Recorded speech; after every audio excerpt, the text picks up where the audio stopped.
Hello, Internet, and welcome. Apologies for the slight delay. Hello, hi. We are the Explorers of Elsewhere. I am DM Dan.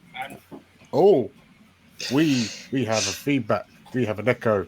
Is that me? No, it's not me. Hi, I'm DM Dan, and I'm joined by 5 beautiful creatures known as explorers. We have directly beneath me Livy. Hello. Hello.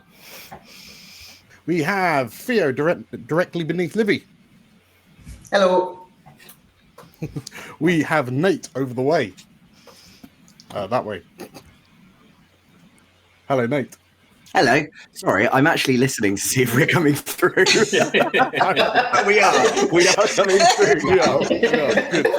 Perfect. Flawless. So we won. We have Georgia beneath Nate. Hello. Hello. And we have Tim down in the corner there. Hello. Word. And hello, and thank you for joining us for the sophomore episode of Explorers of Elsewhere, the Titan Isles, our third actual play campaign, this time brought to you in full Technicolor liveness directly on YouTube and Twitch. Hello. Thank you for joining us. Thank you for taking the time out of your very busy lives to watch us make up stories and hopefully make you feel some feels. This is the second episode. We had a bit of a rip-roarer last week.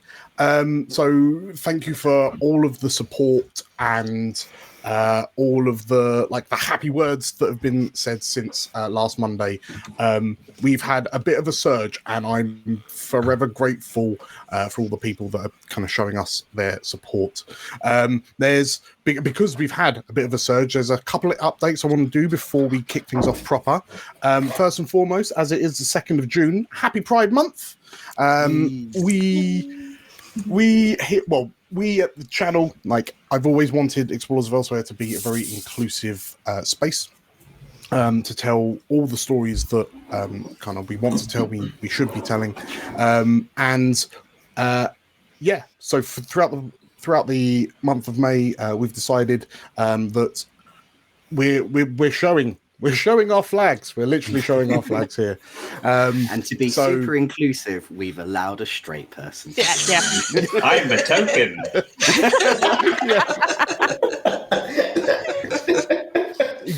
Precisely, yeah. We've seen through my ruse. Yes, if you yourself are in sort of like the LGBT plus community, we want to make sure that you know that you are seen, we support you. Sometimes it might not feel like it, but there are just countless other people with the same sort of worldviews and everything that makes you unique and special. We're here to celebrate it. So yes, for the month of June, we're going to be celebrating Pride by proudly displaying our colours. But yes, as I say, thank you for supporting. Over the past kind of week, we've had a massive boom. To punctuate the boom, we now officially have memberships on YouTube, and soon we will have a Patreon that we're going to be setting up. So Steve, thank you for becoming our first member. Hey.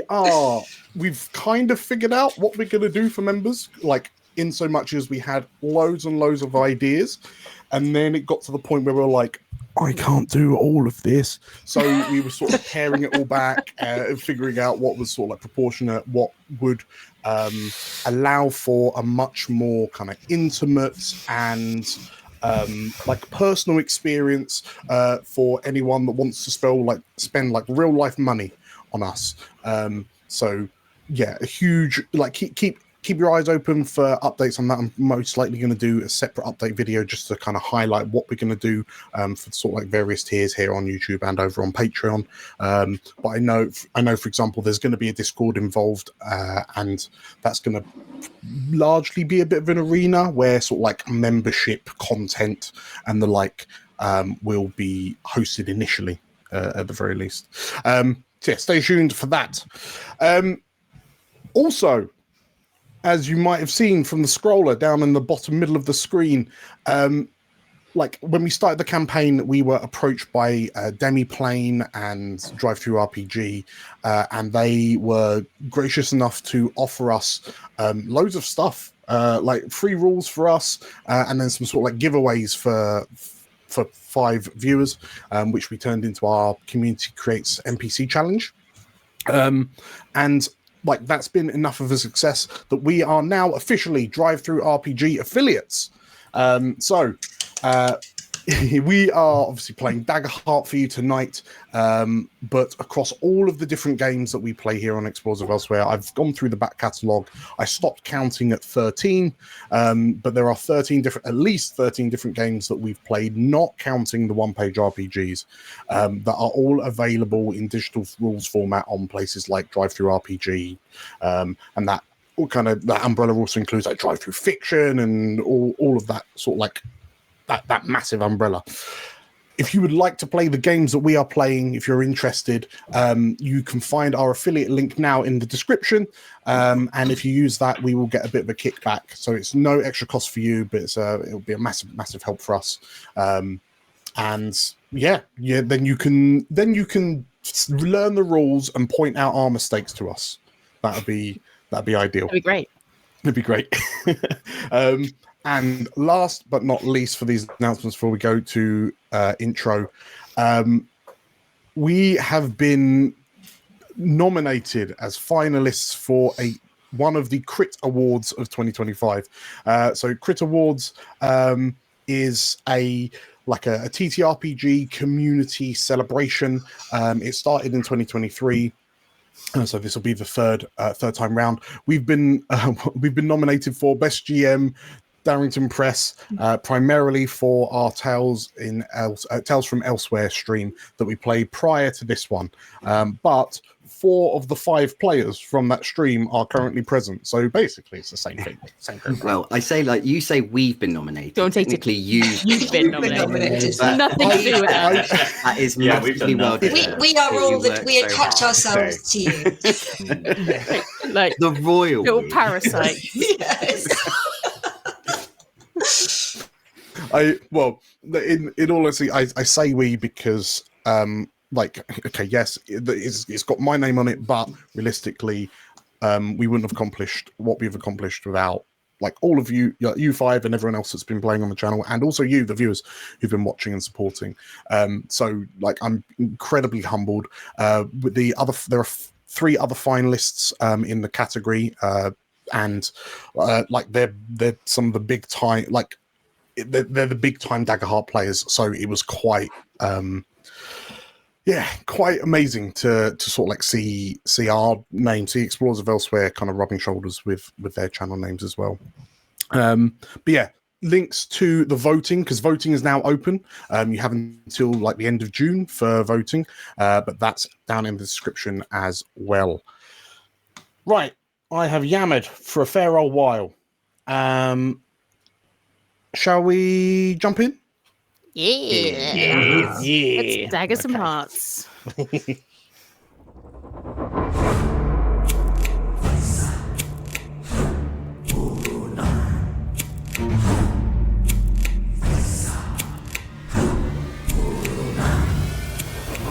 Hello, I'm Nate, and I'll be playing Griffin, a Sanguivar bard. Hi, I'm Livy, and I'm playing Abe, the Guardian Keeper. Hello, my name is Theo, and I'll be playing Cooper, a Dragon Scent rogue. Hi, my name is Georgia, and I'll be playing Cassandra, an Asavar sorcerer. Hi, I'm Tim, and I'm playing Gardy, Majani Druid. And my name is DM Dan, the Games Master in this adventure.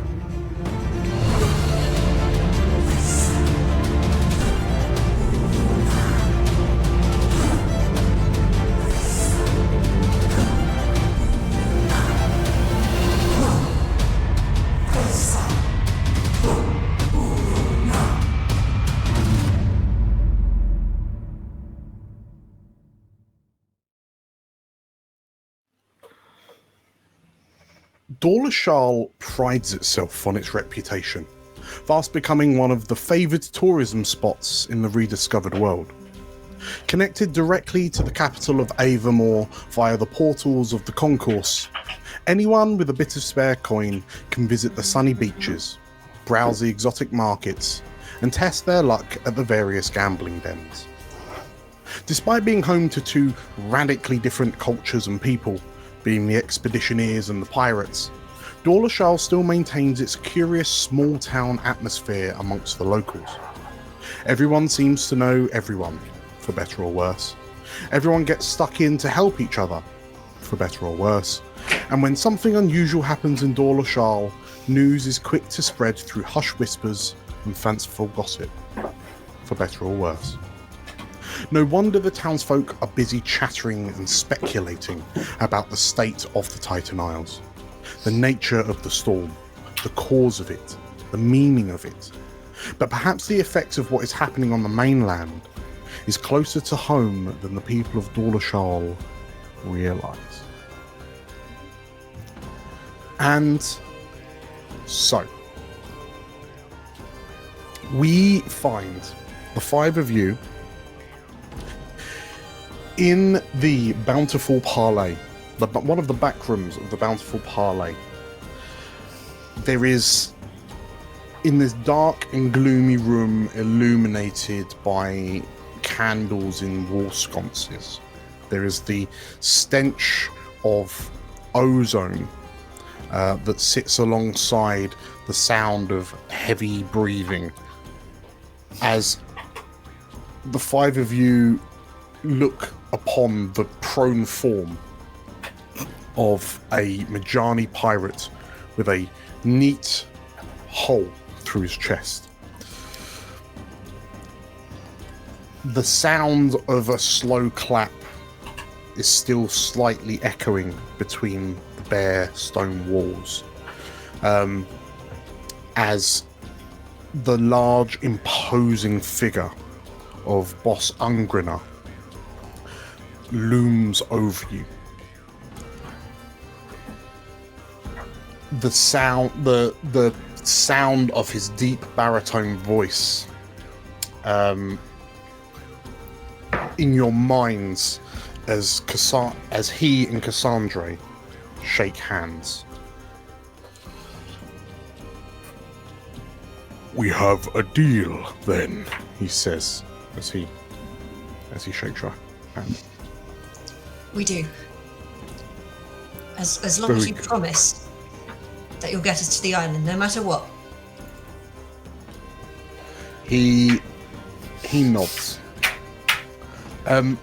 As he does, he sort of like he releases your hand, Cassandra, and he puts an arm around your shoulder, and he like makes a point of stepping over the body of his Majani crewman, and he kind of gestures to the other four of you with a relatively kind of dismissive, almost like hand sweep. "Come, we have business to discuss," he says. And as he goes to leave through the door you came in, with his arm still around you, Cassandra, and he's almost like bear pulling you along by the shoulders, he stops and turns to the two surviving pirates in the room and says, "Clean this up." And then he strides out into the halls of the Bountiful Parley with you, Cassandra. How does, in a few words, how does Griffin feel about what's just transpired? What do you mean in a few words? Yeah. I think he's definitely shocked about how quickly that escalated. So yeah, he is. Yeah. He is kind of. He's standing next to Cooper, and sort of like he's actually sort of grabbed his arm a bit, just kind of go, "Oh!" And he's a little bit shocked about how quickly a gun was just pulled out and just murder just happened.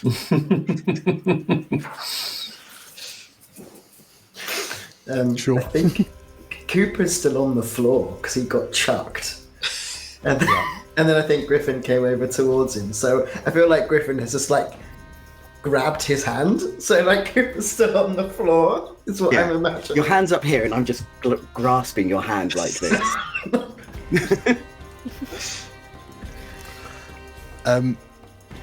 Well, Cooper, we know that you've like perhaps the Cassandra that was in front of you a moment ago is like a wildly different Cassandra to who you might have known in the past. But Gardy, is this a Cassandra that you knew, or is this a surprise? Good question, George. Do you reckon I've had a chance to see you snuff out the delicate wisp of a man's life before? I think the murders have been to a minimum since we've been working together. That's definitely an escalation. I think you've probably seen that she's been very determined to get this particular job and very determined to get where you are currently, just not to the extent of murder. I think this is definitely a step up from what you're accustomed to. I think he's gonna have a quick look at the body, double check that there's nothing he can do at this point, and then just kind of chalk it up in the list of things to try and forget about later. Sure. And Abe, how are you feeling? I think Abe is less bothered about the dead man, more bothered about owing something to a pirate overlord. I think that's more of his concern, is a deal has been struck and he's not particularly comfortable with owing anyone anything.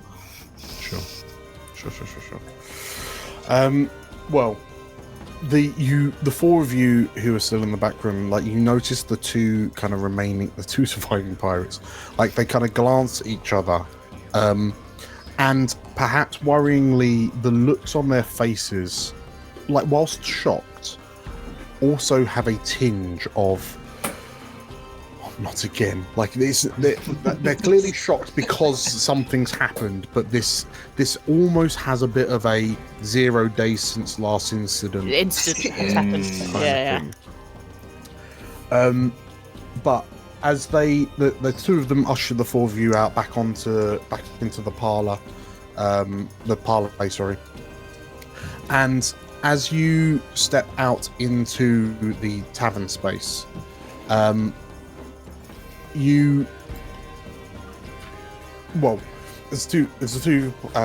four of you step out, you see that Boss Ungriner has,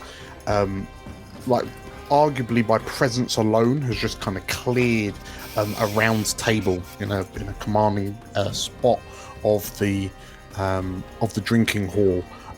And Cass, where are you sitting? Are you sitting directly next to Boss Ungriner on this round table, or are you kind of sat opposite? I feel like she sat directly opposite him, kind of like leaning against the table. I think if you looked closely at her, you'd see that she also looks quite shocked. She's got the guns next to her on the table, and her hands are shaking just a little bit. She's hiding them as she crosses them, and she's trying very hard to meet his eye. Okay.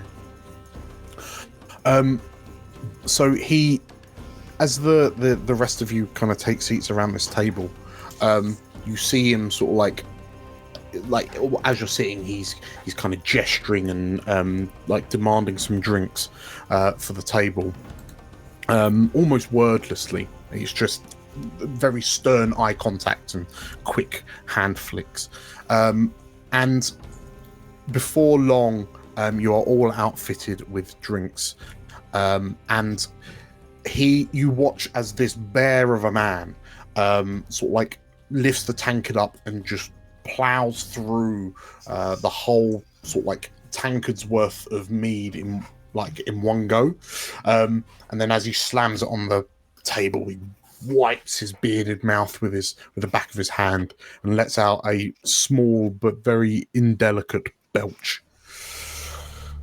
And then he grins as he looks Ironic. to you. I didn't think he could. He, Rumours were lies. well, you notice as he's sort of like chugging, like you can see just about bits of a flesh-coloured chin underneath the thick, dense black beard that he's got. But so it does not seem, in fact, that his jaw is made of iron, unfortunately. But yeah, the grin, like when I say grin, it's a very much a hyena's, like a jackal's grin. A grin of opportunity rather than happiness, perhaps.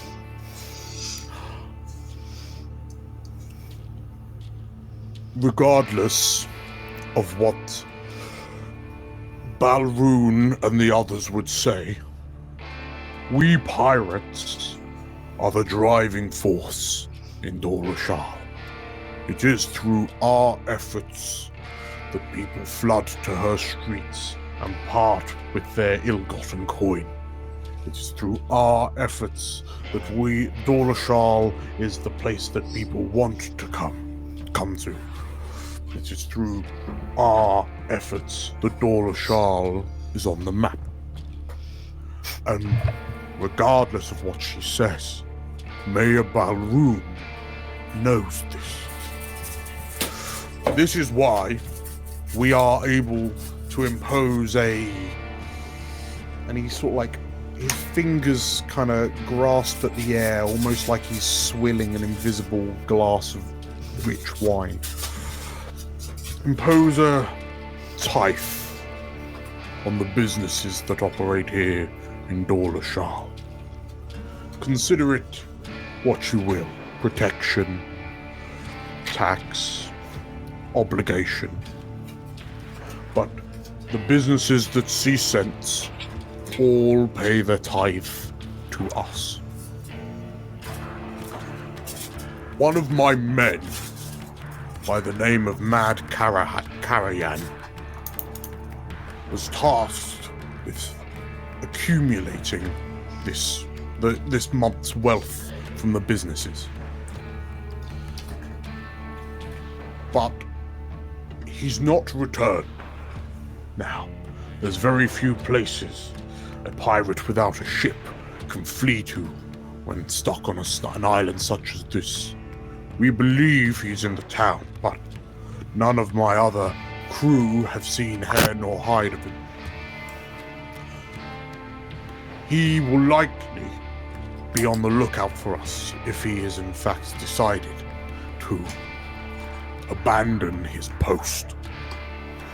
So this is where you and your unfamiliar faces come in. We want you to turn this town upside down whilst you look for Mad Karayan. And when you find him, you bring him to me so he can explain in ever so delicate terms why he is dallying in his duty. Once we have secured our tithe, then we will allow you passage on our ships to sail to the mainland. A storm like this bothers us not.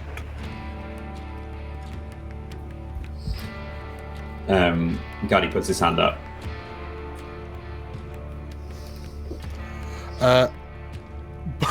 Boss Ungriner slowly turns his head to you, and like, it seems like with every degree that his head turns, like the scowl becomes more entrenched beneath his beard. Yes, boy. Mr. Captain, I appreciate your offer, but I just wanted to check. If we're bringing someone back for you, could you also perhaps bring us back from the island so we don't end up there trapped forever and devoured? Please. Boss Ungriner he doesn't like he does. This man doesn't blink, is what you've acknowledged in your short time with him. So he just stares at you. I'll just passively continue staring at him as well. Assert dominance, Gaddy. You could do it. Who's the alpha? Gaddy's the alpha. Gaddy don't rhyme with daddy for nothing. Yeah, boss, I'm gonna just like stares at you, and then like it's a quiet response, but like the reverberance of his voice carries it to your ears clearly as he says, "That will depend on your attitude between now and then." Oh, well.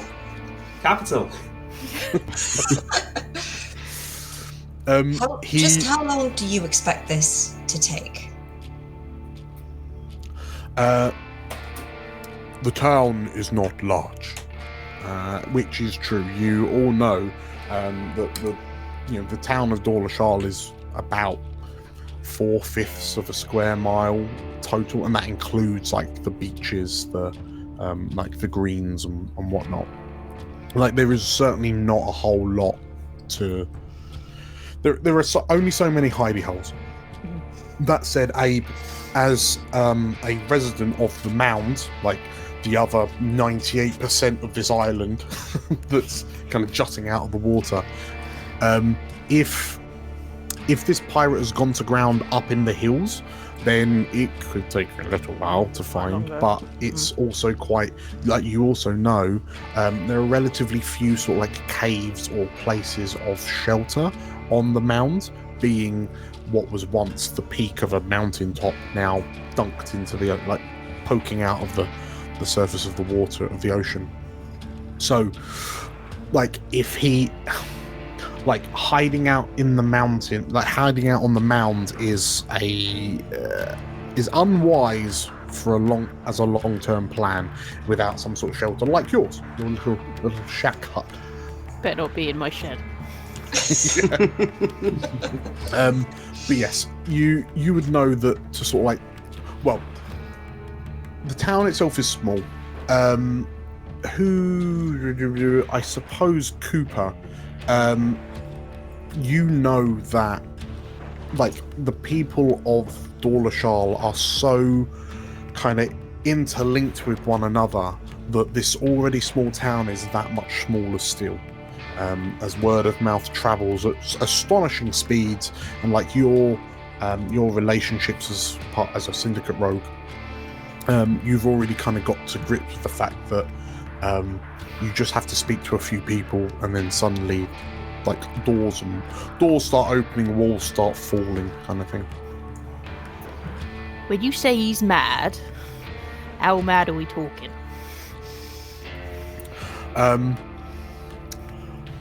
He Boss Ungrina turns his attention to you, Abe. Not as mad as he used to be, and not as mad as I will be if you do not find him quickly.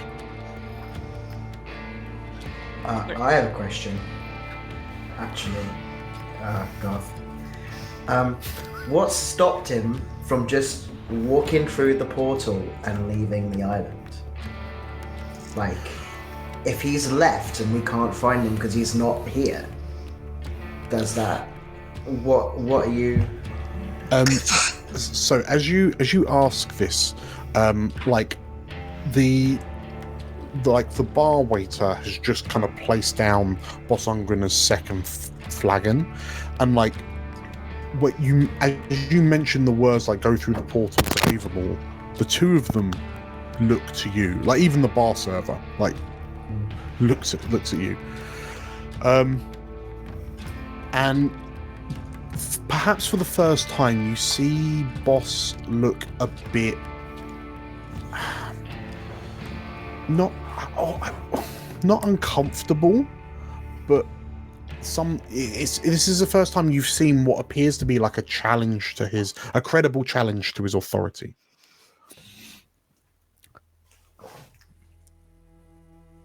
My crew and I are not welcome in Avamore. We have agreements with the Council of Dawlishal, and we operate within our boundaries are bound only by the sea. But Avamore is not part of Dawlishal, and if Mad Karayan were to have gone through the portal, he wouldn't have made it out of the concourse before those vigilant portal mages stopped him. Okay, that answers my question. Thank you very much. Can I? I mean, you don't Can know. I just check? He might have sold you out. Just saying. He might have sold you out. Nah, Griffin, you don't understand, my friend. The pirates here are amazing community people. Like, they know what they're doing. Everyone knows what they're doing. It makes sense for everyone to operate respectfully here. You know, he wouldn't be selling anything out. It would be more damaging to a missing friend to do so. I'm right, aren't I, Guff? Wouldn't you say? Boss Ungriner, just tilts his head back slightly, and then it's the slowest slow nod, singular nod you've ever seen.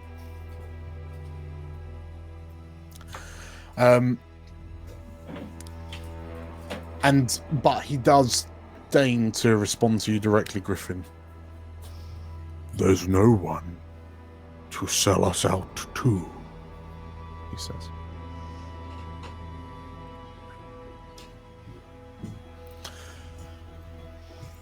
The boss chugs the second flagon and, well, you have your task. I would advise, if you're quick, you should be done by nightfall. A quick question, just a quick one, if that's all right. Just a quick question, Mr. Boss. Yeah, the boss looks to you.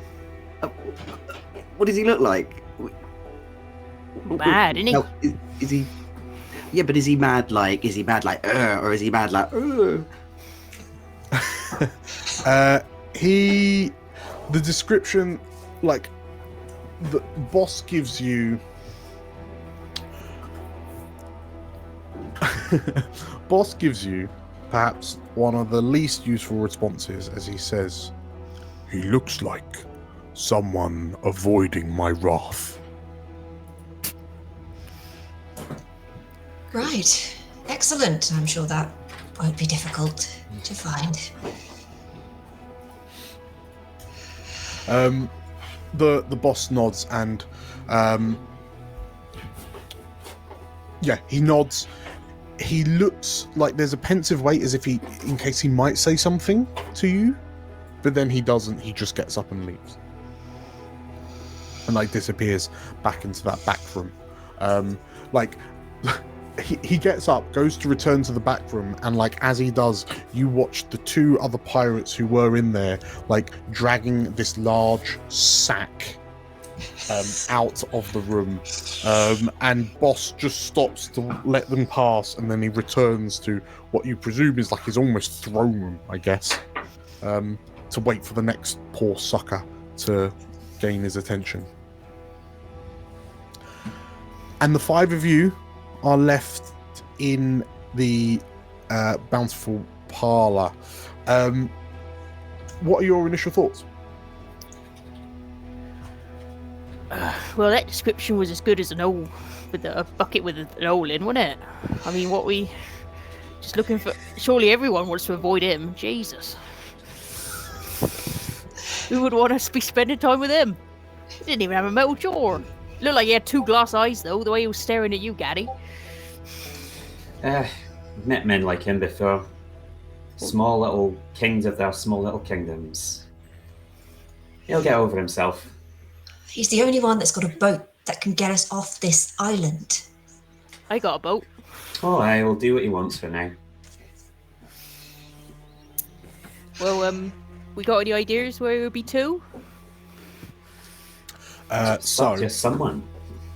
I could ask as her. you, well, as Abe asks that question, allow me to switch us.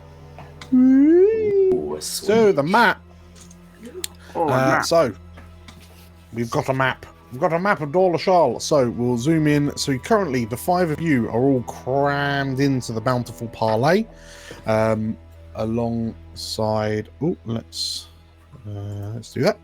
So the 5 of you are crammed into the bountiful parley. The boss Ungriner.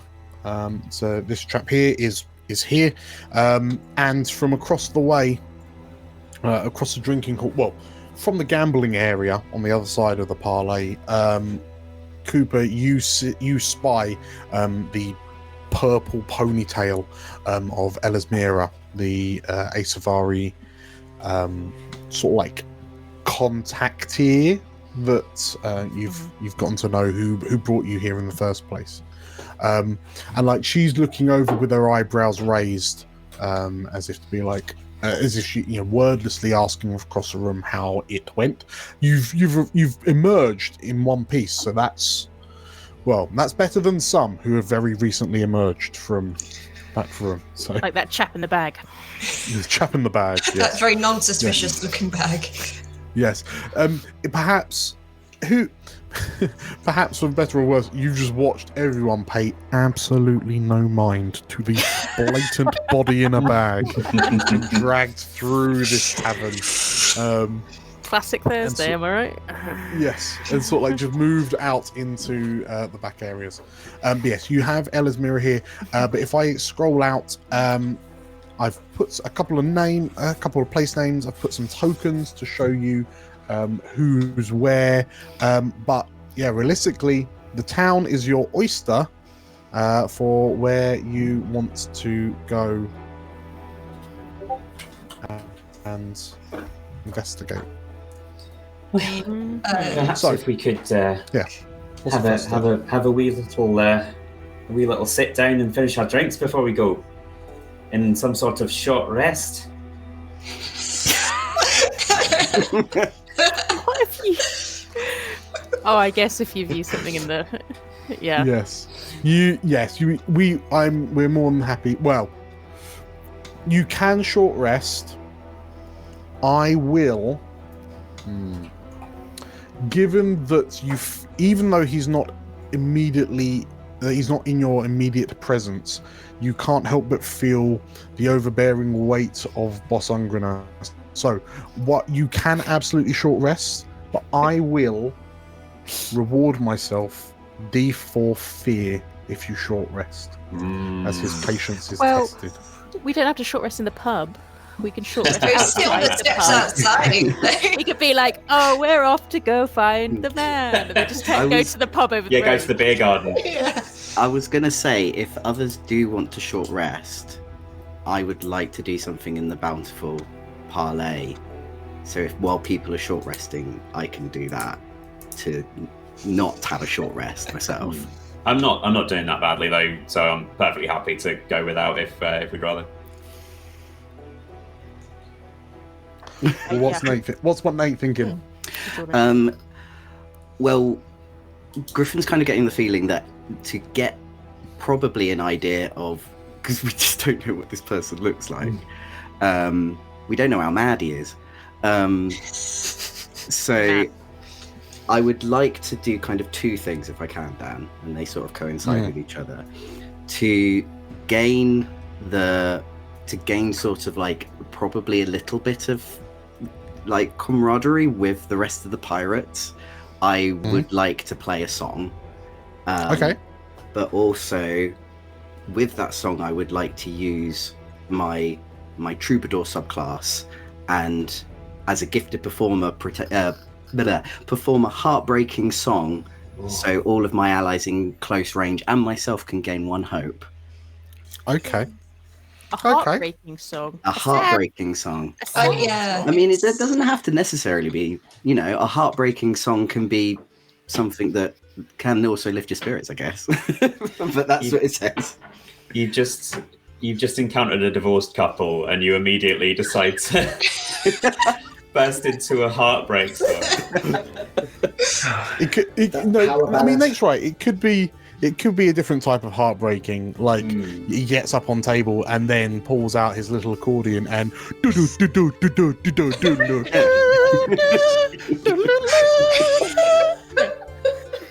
It's heartbreaking. It breaks the hearts of many people. But So- you absolutely can do that. If you so wish. Yes, that should come up in the I chat. mean- There we go. And then sort of so that's just for us to play the heartbreaking song. But the heartbreaking song, I'd like to, if I could do like a presence roll, means so whether or not we gain any sort of favor or gain any sort of like pirates are actually like, oh, these guys are all right actually. I love this song. That's my favourite song. That is. I love Careless Whisper.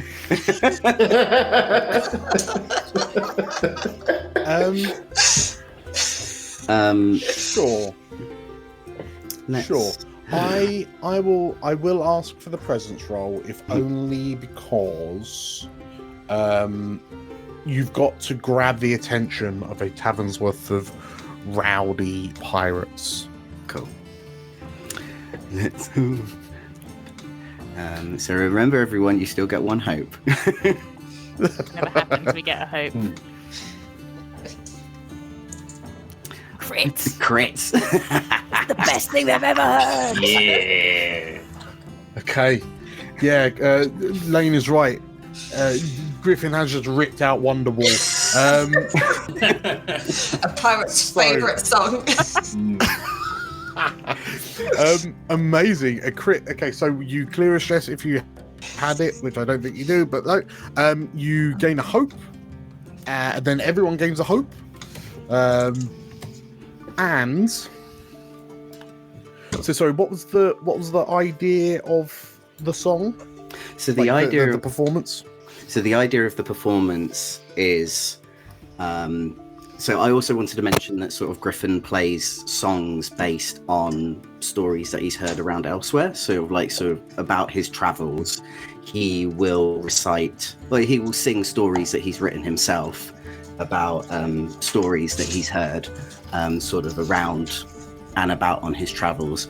So let's say he's pulled a song out about sailors who have been deceived by their captain and mutinied against him, and did much fairer of themselves for pushing their captain over the boat. And Of course, Andred is gonna love it. Well, it's going more against sort of like something like the Navy and actually saying like actually being a pirate is much better. Sure. So it's to sort of like get the pirates' trust in a way, so that they may actually tell us a little bit more about Mad and where he might have gone to. Okay. As you play, there is this notable kind of quiet that descends over the bountiful parley as you kind of spin this tale, but perhaps with that griffin flair that catches the attentions of all of the gathered patrons. Maybe it is, or maybe it isn't odd, Griffin, as you look and see these like these muscled, tattooed pirates, just like dabbing fingers at eyelids as you kind of play through this song, this sort of like ballad, and sort of like solemnly taking their glasses and sort of like saluting you with them as they like take noisy sobbing slurps of their drinks. Cooper, whilst this is happening, like you're watching this room suddenly transform before your very eyes, you are aware of like a figure that kind of slides in alongside you, and as you look to your left, you see Elismira sort of like standing, like leaning against the table that you're at, watching Griffin, and you see her sort of like tinker with the kind of the jewelry that's over her two ears. They look like large earrings, but rather than hanging from her earlobes, they kind of extend up over her like ear holes. And like as she tinkers with it, she like raises her eyebrows, and he's got some skills with that instrument. And she looks at you. I mean, I've been telling him, you know, he shouldn't just stick to the street. He should go in and take over one of the taverns for the night, but you can't talk to the lad. He talks too much. You can't get a word in edgeways. Elismira smiles, and one day, Cooper, you'll understand that people that keep talking are the best people to know. And as she sort of like locks eyes with you, she kind of places her hand on yours, pats the back of your hand a few times, and then seemingly sort of like catches herself and then slowly kind of retracts her hand to place it back on her own. So, what did he say? Well, we need to find kind of an absconder, I guess. Someone's taken some money. We need to find him. If we find him, we get the passage. Do you know a Mad Carrion? Description would be nice. We weren't given one. She ponders, and so I'll just pop this in chat for everyone. Elismira, like she does a little like huff laugh. Yeah, we all know Carrion. He's one of the older crew members. Perhaps he's been alive long enough that he's got a bit too much bravado bungled up in that small little brain of his. But he's usually reliable. It's so surprising that he sounds like he might be going AWOL. She gives you the description, and she effectively describes an older Lorivar, like sides of hair shaved and like the rest tied back in a knot, bit like a salt and pepper beard, kind of is relatively well maintained, fashion wise as a pirate. Mainly he does, whilst he enjoys, she explains, whilst he enjoys kind of being on the ships and sailing out to the Isles, he does take care of himself. He's a fetishist for trinkets. Like he loves his trinkets. Is there anything else we should know about him? Like favourite drinking spots or friends he has that are people he'd go to if he was in trouble. If he's not meaning to go AWOL, maybe he's worried about something. Well, I mean, that's just it, Coop. From what I understand of Mad Carrion, he's one of the fixtures here. Like everyone that he would know and confide in are here in this tavern, she says, like gesturing around. He does like to stick to his routine, so he probably would have had a bit of a set route if he was collecting money from the various businesses. So perhaps just, in a way, following in his footsteps to see where he got to. Do you know what that route is? Do you know where I can get a copy of it, or? I know that he visits the stalls the market on the other side of Dawlishal. That's in south Upper Dawlishal.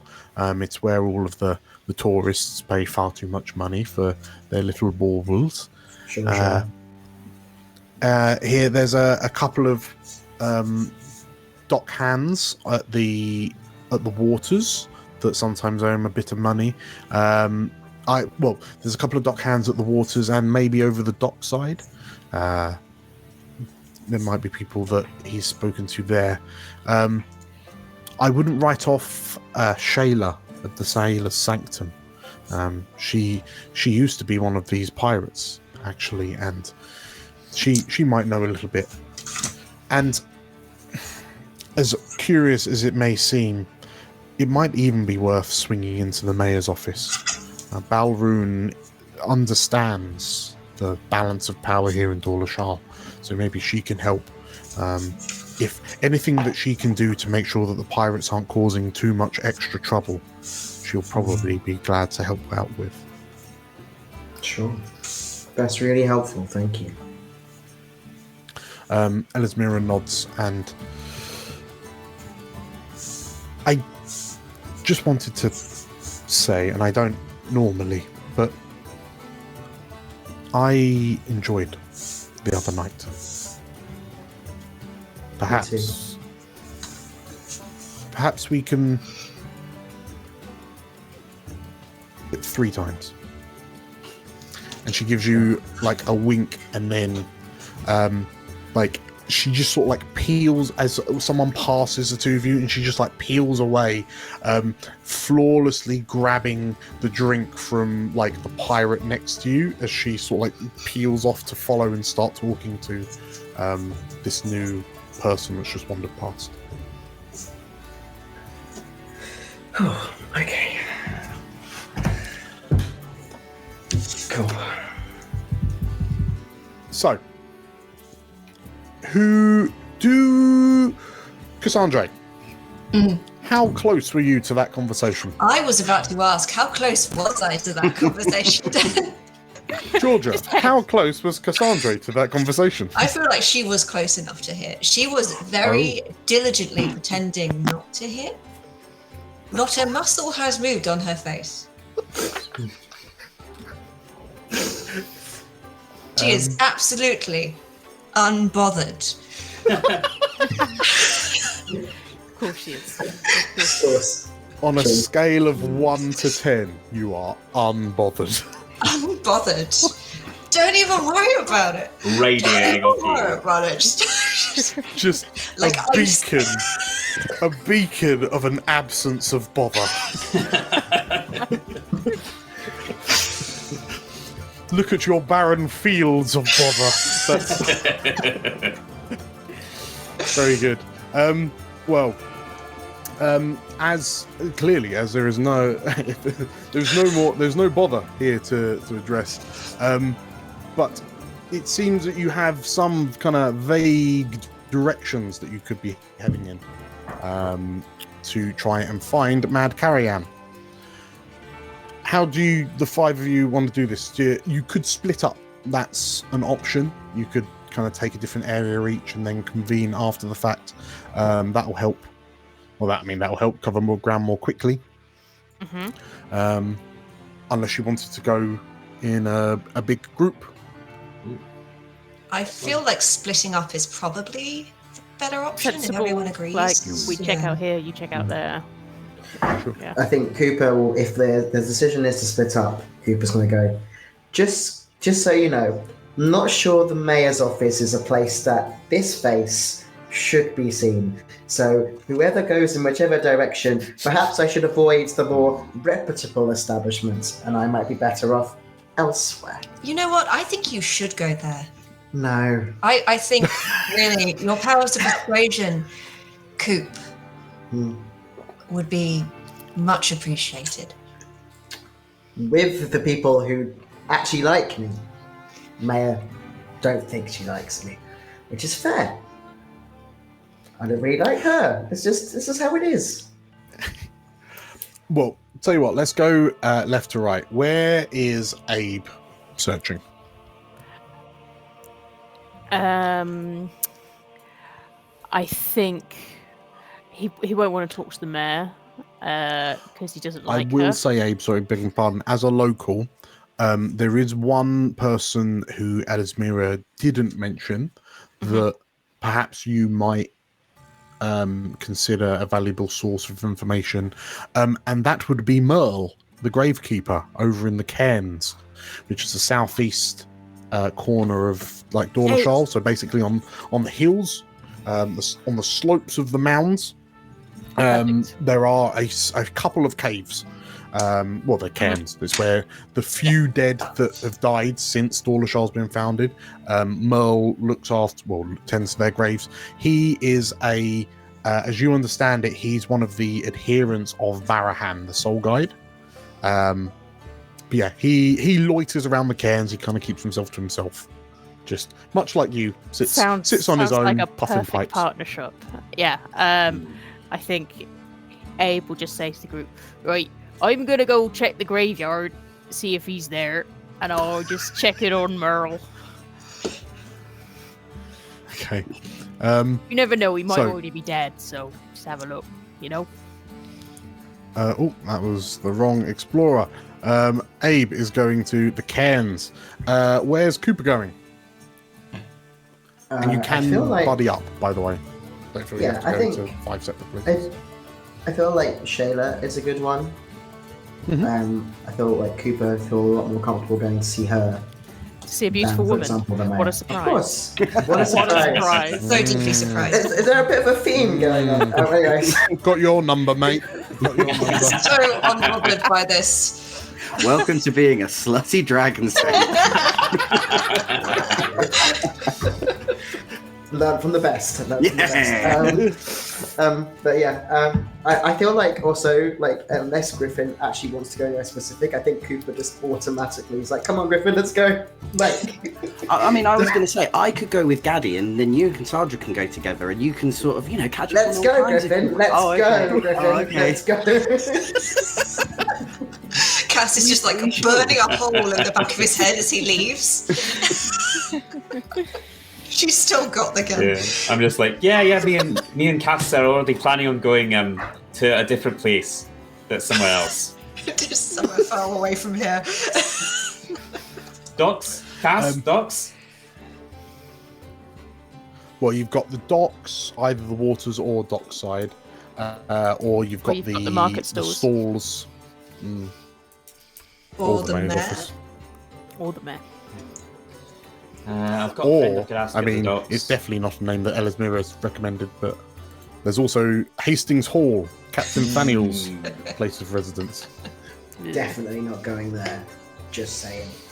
I feel like Cass is happy to go and frankly bully anyone on this island to find this man. So she's quite happy to go in any order to the rest of the places. I mean, did you say the stalls are near the docks? Is that? No, so they're so the- just past the Opposite. portals.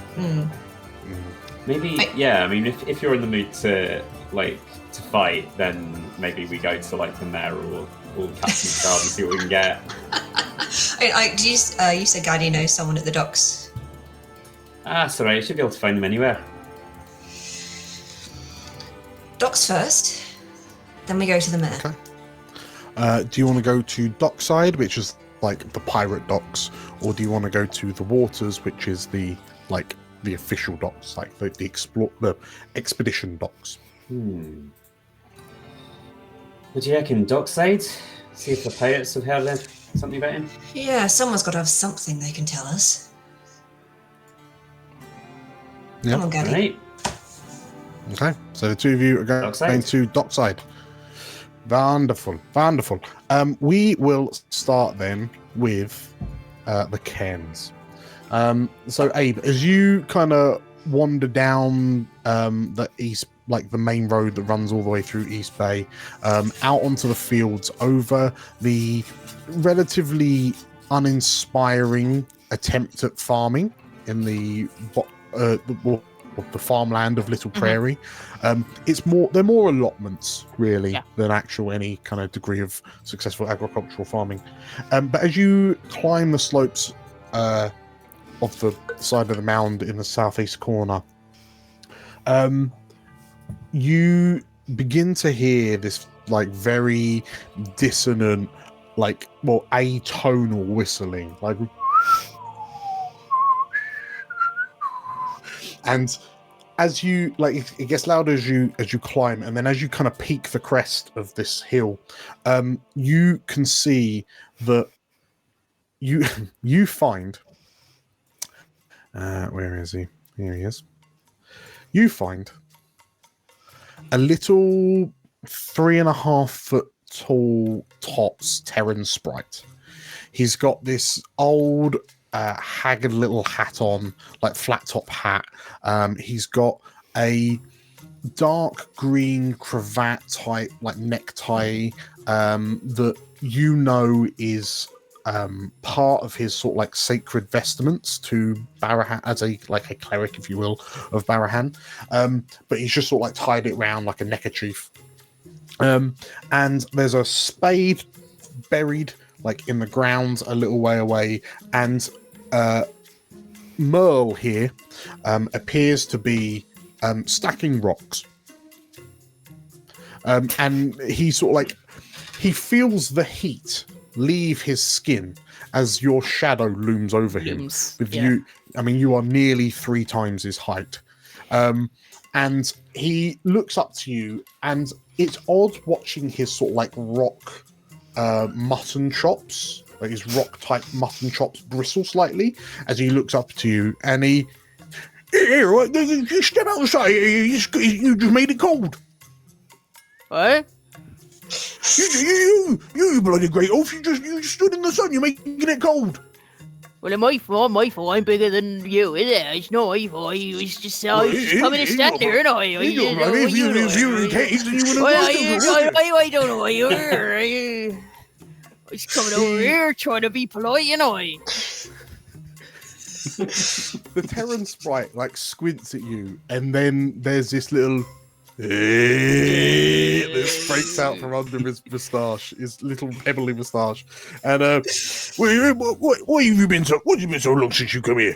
You know, I've been wondering if you did. I wondering if you fell off the mountain, fell in the sea, drowned. What are you doing? You know, I don't like going through town these days, full of all these people all moving around, and I mind myself to myself. You know me, Merle, you know me. Are you too bloody tall that there's no way of getting to that brain of yours? You don't even have to go through town. You can go round the edge. Look, he says, and waggles his finger at the mound. You can just walk round the edge.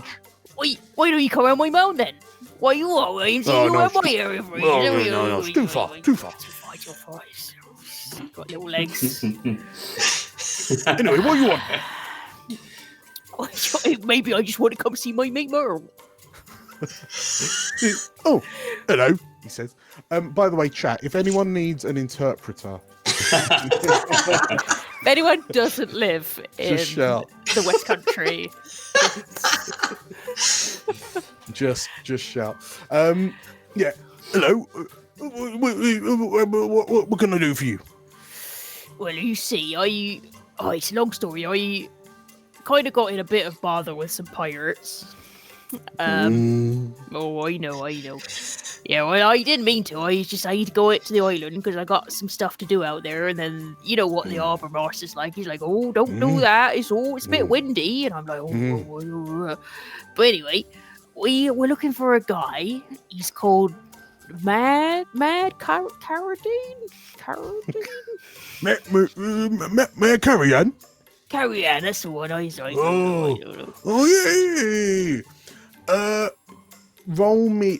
You tell me how you're wanting to investigate this, and then we'll make a roll of it. Strength. I'm gonna bench press the altar out of him.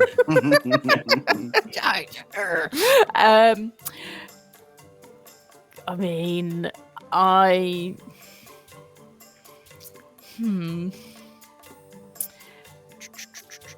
Could I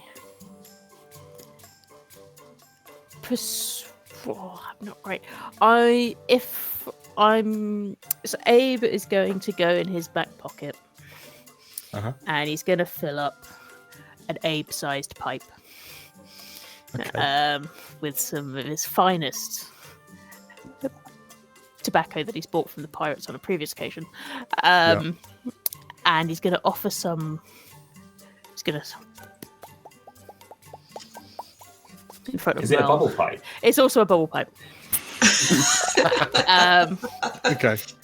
And he's going to offer some to Merle in a kind of friendly gesture, and he would like to ease him into some information with the offer of some good smoking and some camaraderie. It sounds like It's gonna have to be. it sounds like a presents. presence. It's gonna have to be presence presents. Don't mind if I do, he says as he plots It's on gonna be your like a pipe weed. bucket to him. Yes. He's gonna smoke his pipe. Come on then. It's a crit. No adva- Yay! Yes. I was going to say, there's no advantage for a big pipe for AP. You're not really Holy moly, you got a crit. Okay. So as you give him this pipe, and perhaps whatever is in this pipe calms his nerves somewhat. Yeah, I would say so. It's a particularly fine herbal Sure, concoction. concoction. A blend a- designed for a man 6 times his size. Exactly. It's also designed for a keeper, not a, Yes. a sprite. Yes. Okay. So on a crit, he a critical success. Tick down 3. Good gold. Good blimey. Merle just opens up like a breaking dam, and I won't subject myself or the viewers to it, but like he goes on a big old yammer, and like he takes a little bit of corralling to sort of get him back onto point, but he tells you that he did in fact see Mad Carayan. Not more than like a few hours ago, like this morning. You saw him this morning. And interestingly, the thing I know, he didn't look well. He didn't look well. He looked a bit dicky. Oh. Yeah, he was wondering if he picked up a bug. He got a gammy tum from his last trip to the Isles, but yeah, he was just wondering if there was anything that I could do. And I said, no, you probably need to go speak to Shayla over at the Sanctum. But he said that he was trying to avoid all the townsfolk, and yeah, he just looked a little bit clammy, a little bit sweaty, a little bit green around the gills, which is strange to say for a pirate. But yeah, he kept on. He seemed really fidgety. He was playing with this. He had this like little necklacey on, and he was playing around with it quite a lot. And then, yeah, I was going to offer him a little cup of tea, but then he said he had stuff to do, and then he swanned off back to town. Right, so he's at the Sanctum. You think he's going that way? Well, he said he had a job to do, and that he was going to push on. He was going to hit up the stalls and get. He said he never really tells me exactly what the jobs he's got on. So yeah, he was just heading over to the markets to get whatever he wants from the markets. But yeah, I don't know, he just seemed a bit distracted. Just seemed a bit, yeah, more fidgety than normal. I tell you, between you and I, he's not on the good side of Boss Ungrinner, so I'd be a bit nervous as well if I was him. Yeah, no, I mean, no one wants to piss off Boss Ungrin, especially with that metal jaw he's got. Oh, well, I tell you, no word of a lie, he ain't even got a metal jaw. He's got two glass eyes. I swear he's... Two glass eyes? Yeah. Oh, I swear I've seen it where maybe it's a metal jaw. Maybe he swaps jaws. Oh, he just gets a flesh one. Yeah, maybe. Yeah, you never know what these pirates are like. Oh, you. Anyway, right, you better bloody piss off. I've got more rocks to stack. It's just high as a kite.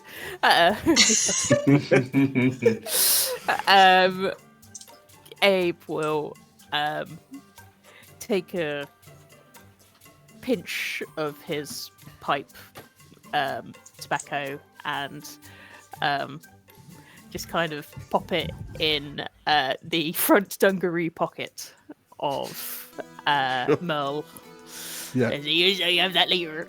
Have that later. After your job. After you've done work in the day, I know what it's like. De-stress yourself. So, as you make your way back to the town, a crit, I've just checked, is 3 successes on like our countdown clock thingy. So, congratulations, you have jumped us up to 3 already. We have a countdown clock? Yes, we do. It's a count up no. clock. It's supposed to be a countdown, but I'm doing a count up. So, Abe is heading back into town. Let us jump over to Gardy and Cass. So as we join you over in Dockside, and by comparison to the docks of the waters, the Dockside looks remarkably more kind of rough and ready. There's a lot more activity and busyness here because the pirates are still sailing out into the waters, but you notice that then some of the ships aren't heading directly for the Isles. Some of them sort of like going round. Perhaps they're looking to see if there are any coves that are more easily accessible under this large kind of purple storm that's ripping across the mainland. But yeah, as you're looking around, how's Cass doing? Like, how's she holding up after that little shameful display from Cooper in the parlay? Oh, profoundly unbothered, Dan. So unbothered. Why? Who's Cooper? She doesn't even know a man of that name. She might be fiddling with the gun a little bit. I think she's also fiddling a little bit. She's got, I think Gaddy would have seen it before. Underneath her shirt, she's wearing a necklace with sort of a big blue jewel in it, and she's kind of playing with that as they walk. But no, profoundly unbothered.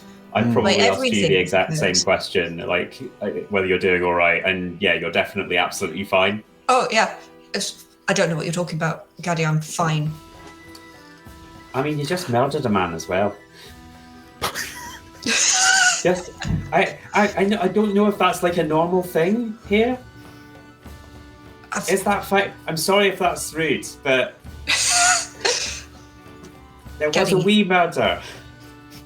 We came to this island to get to that island over there, and frankly, at the moment, I don't see us getting off of this island onto that island, and that is my main responsibility. And personally, it should be your main responsibility too, as an adventurer. You make a compelling point, and there was probably no other way out of that situation. So, good. Thank you for agreeing with me. I need a fish. Is there a fishmonger nearby, Dan, that I may purchase from a small bait fish? There absolutely is. Well, it's a pirate, and it's a barrel of fish. A watertight barrel, and so they're literally fish in a barrel. And as you approach, there's a smaller figure already at this, already kind of perusing the barrel, and she catches your attention, Gardy, as she's probably. Oh no, no, that's a lie. She isn't the first Majani. The first Majani you saw that wasn't yourself has been murdered by the 8 of Our Lady you're with.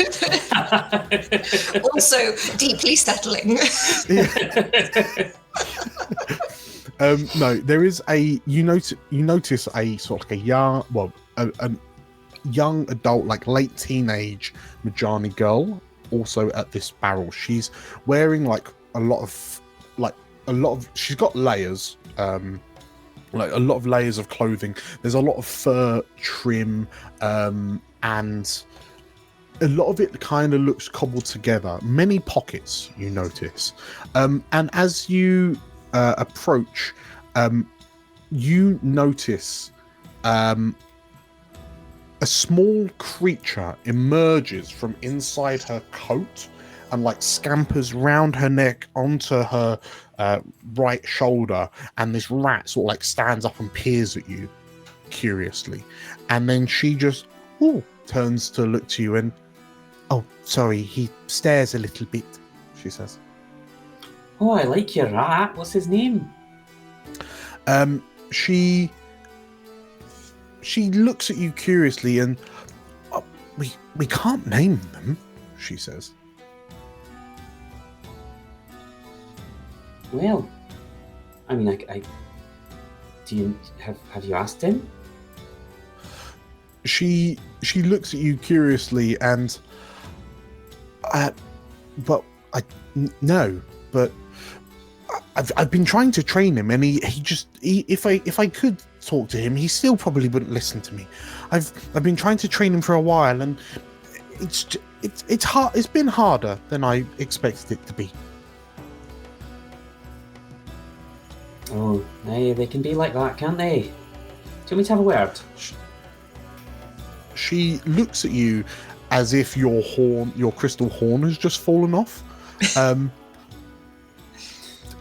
But she sort of like the face she's pulling is if like, okay, I'll go along. I'll go along with it. Go on then. Okay. Can I use nature's tongue? Yes. To have a chat with this rat, please? Yes. I must make that an in the instinct chat. roll. Hold on. Roll for rat.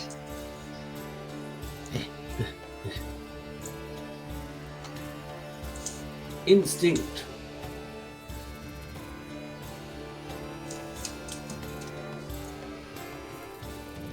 Okay. It's it needs to be above a 12, I believe, to successfully chat to this rat with fear.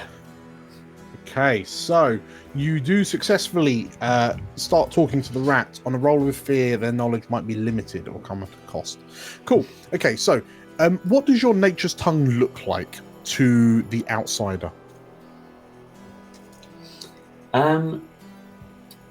I would say that there's kind of a green light mist that sort of pulses out of Guddy's horn down to his mouth and then forms a little translucent green rat in front of the rat that he's talking to. And while Gaddy himself isn't like talking, the little rat that he's generated is squeaking to the other rat. Sure. In which case, the rat kind of like shuffles back and kind of partly hides, like dashes to this Majani girl's other shoulder and is now like peering at you from behind her head, as if it's somewhat scared or intimidated by this rat apparition that's just appeared in front of it. And you hear, "What's that?" Well, sorry, it's just me. Just wanted to have a little chat if you got a sec. The rat kind of tilts its head slightly and slowly begins walking forward. And wait, can you understand me? Hey, of course I can. Thank God, this girl is driving me insane, the rat says. I see. One of these. She keeps on thinking that she's training me up, and she's to say she's not good at it is an understatement. But she won't let me leave. Every time I try to flee, she catches me. She's like a cat. She's like a really tall, hairless cat. Right, what's your name, fellow? I need to try and sort this situation out.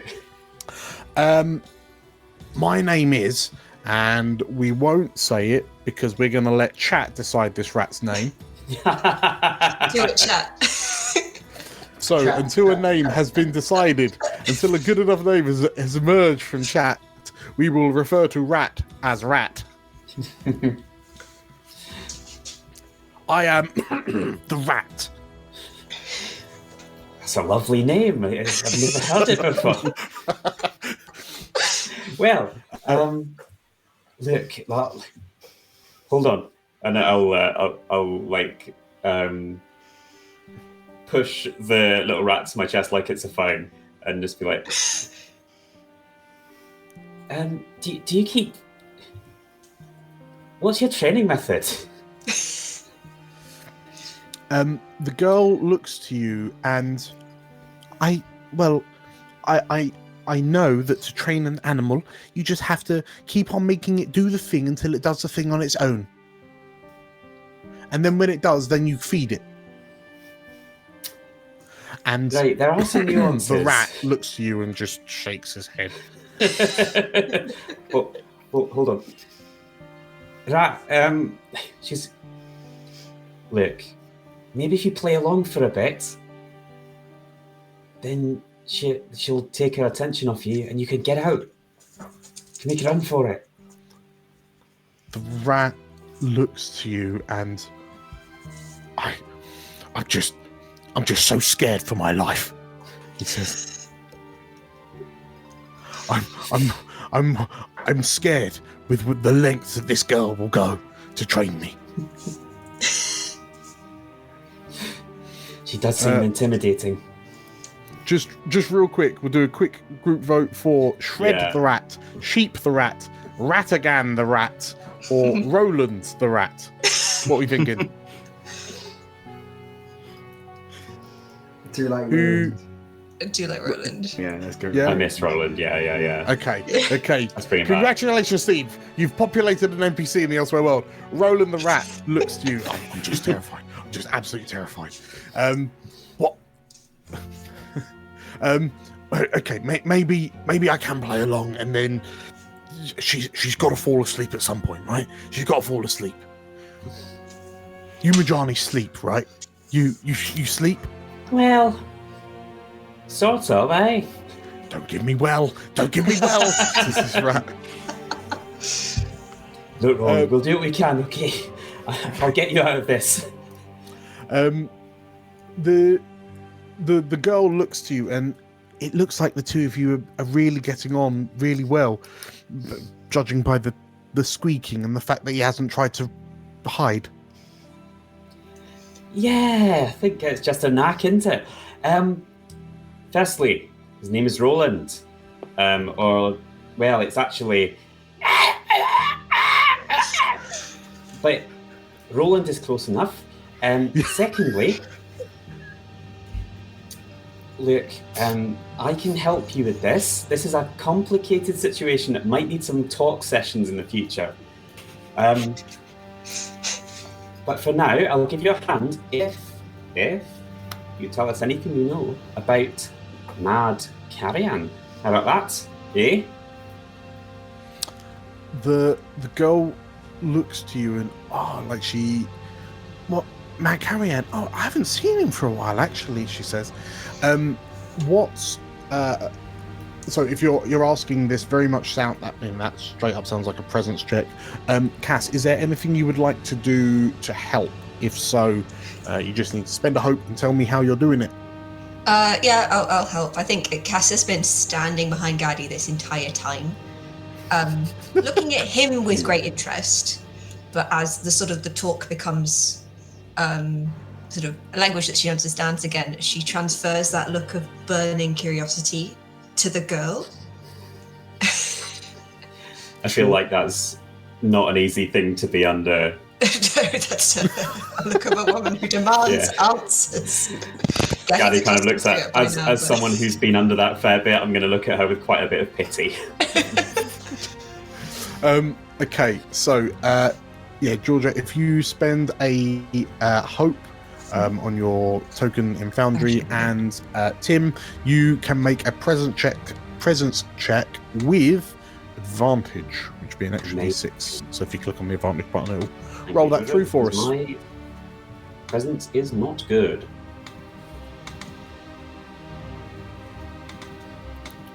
A fearful 11.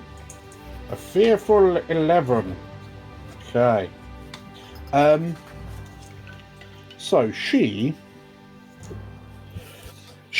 looks to you, and I haven't seen Mad Carrion for a while. I know that he was going to gather funding from the businesses in town, but I haven't seen him for, well, it's been quite a while actually. Why, is everything okay? Aye, we just we've heard that no one's seen him for a wee bit, so we just wanted to check up on him. She like, the girl kind of pulls her face, and I'm sorry, I don't know where he is, but he's certainly not here. I can tell you that much, she says. So with that in mind, that is unfortunately a failure with fear. No. So I will get a fear token, and the clock does not tick up. Because, like, the girl suddenly seems distracted, as Roland the Rat, perhaps in spite of your advice, attempts to make a valiant break for it. Roland, no. And sort of, like, while she's distracted, as she's distracted by you talking to her, this rat kind of, like, leaps off her shoulder, and there's like a drain that it seems to be aiming for, and like, she's distracted from the conversation with you as she feels this weight like leap off her shoulder, and then she turns, and with lightning fast reactions, she lunges forward and catches Roland midair, like around the belly, and then, "Oh, you fell off again," she says, and don't worry, I'll keep you. And you watch as she just stuffs Roland, like, I'm sorry, Roland, in a coat pocket, and you just hear, "No, let me be," as he disappears into her pocket. And she looks to you and, "Sorry, I should probably get away. It's probably the smell of the fish that's getting him excited. I hope you find him," she says, as the girl turns and leaves. And as this Majani girl wanders off, the two of you are left alone. Say, you haven't kind of been given any solid leads, but at least you know the guy's not in dockside. And like, as you consider your choices, the silence is broken by the Lorivar woman that's standing on the other side of this fish barrel, and then this pirate leans forward and, "Were you just talking to a rat?"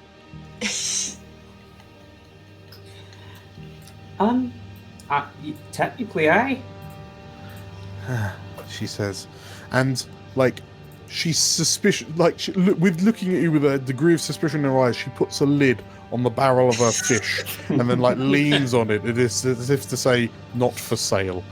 I wasn't going to talk to them, but I could. So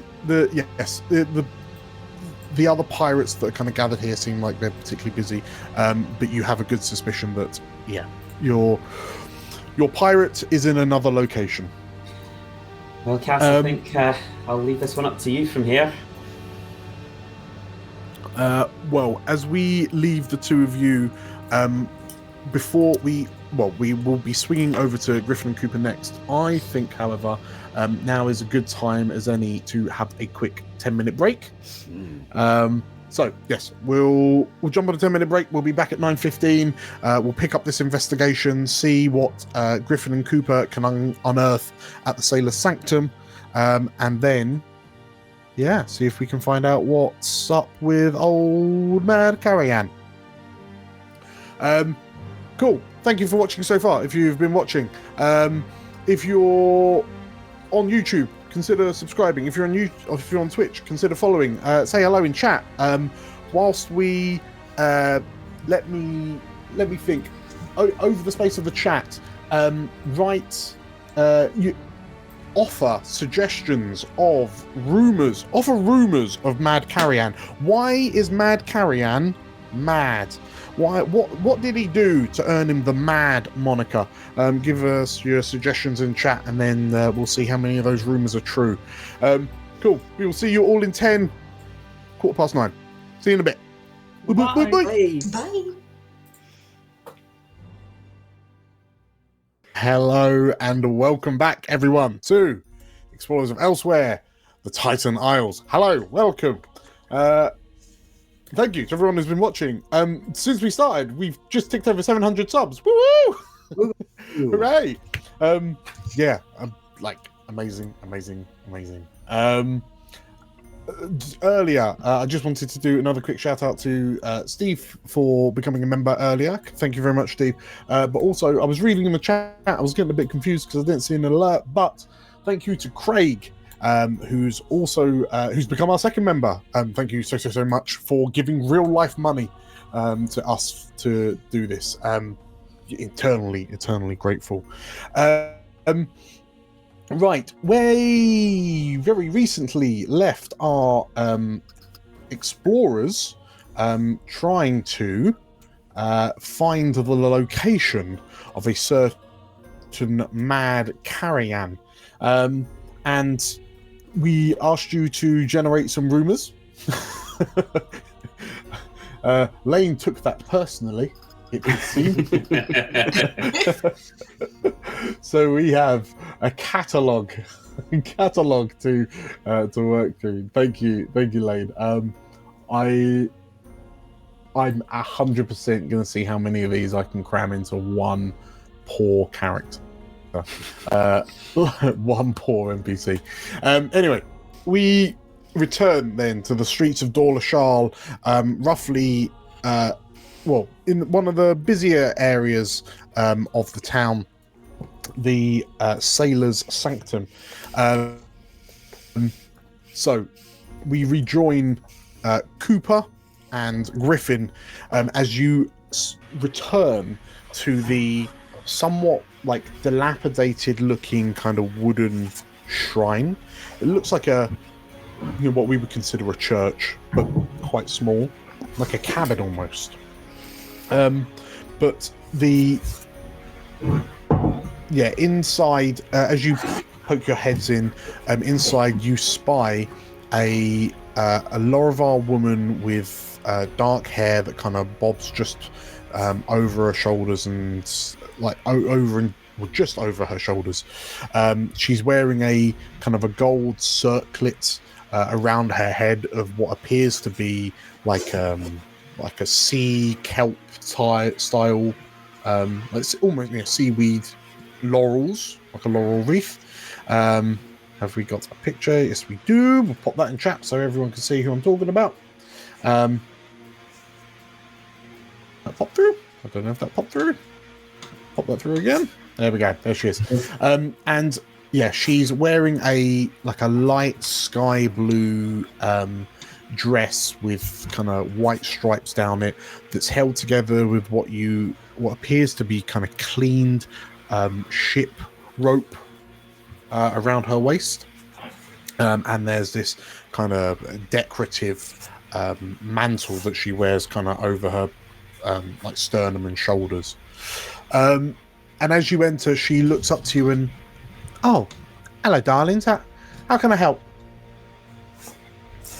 Hi, Shayla. How's business tonight? How's things going? Yeah, it's going all right. It's just winding down for the day. It's been a bit it's been a bit mad because everyone's been asking me to ask Golver and Angar to sort out these storms, but no, it's been a bit quiet. Is he usually much more chatty? I mean, chatty in so much as a god can be to someone praying, offering up prayer and worship, but usually there's this feeling, like this feeling of being noticed, of being understood. I don't know, it just feels a bit bereft. It's curious. That must be really nice. Being understood, being noticed. And sort of Griffin just sort of goes off on, he just kind of goes, just sort of looking up into the sky, just kind of lost in his own little world about it all. Anyway, sorry. We're looking for someone. Apparently you might know something about them. Oh, she looks to you curiously. Well, I presume you know where she looks to you. I presume you know where Elismira is. I saw you with her earlier. Yep, I know where Elismira is. We're actually Cooper knows her really well. Really well. Yes. Anyway, Mad Carrion. You seen him today? Recently? Oh. She says, and as she goes to answer, time freezes. How are you approaching this? Is it is it just the ask? Is this a presence check? Oh yeah, let me just double check my and who's doing the investigating? I mean, I have +2 in presence. What's your stats like, Griff? I've got a +3 in presence. Yeah, so it's probably more sensible for you to do the roll. Could I? And then Cooper, you can help with a hope. I was going to say, can I spend a hope to spend an experience, because you use a hope when you do an experience. Do you, Nate? Yeah. Had you roll, or was that always there? What's a revelation, eh? I would like to use an experience of the What's Your Story friend, because we learned that they have like some sort of history together, her and Mad, in some sort of sense, that they worked together at some point in time. If that's okay with you? Yeah, no, absolutely. Cool. So I will come over here, mouse. There we go. So I will spend a hope. So if you're spending a hope, that will give you +3. So I'll click your experience out into chat for everyone. What's your story, friend? And is Cooper spending a hope to help? Yes, I will. Yeah. I just wanted. Actually, no, it's fine. Ignore it, because I'm not leading this, so it's all good. So yeah, I'll spend the hope. Sure. Okay, so if you spend the hope on your Foundry token, so Nate, you'll get advantage for the help, and then we'll just manually add 3 on when you roll. Advantage. That is a 16 with fear. I would 16, so a 19 with fear. A 19 with fear. Could I do something? Maybe. As my Asavar ancestry, I would like to use one of my ancestry abilities, which is adaptability. So when I guess I haven't failed it really, but I thought it was something if you rolled it with fear, but it says no if you fail a roll, which I'm guessing technically I haven't, so I'll leave it as is. Yeah, it is a success with fear, unfortunately. Unfortunately. Okay, so I will gain a fear, if nothing else. I'm up to 6. I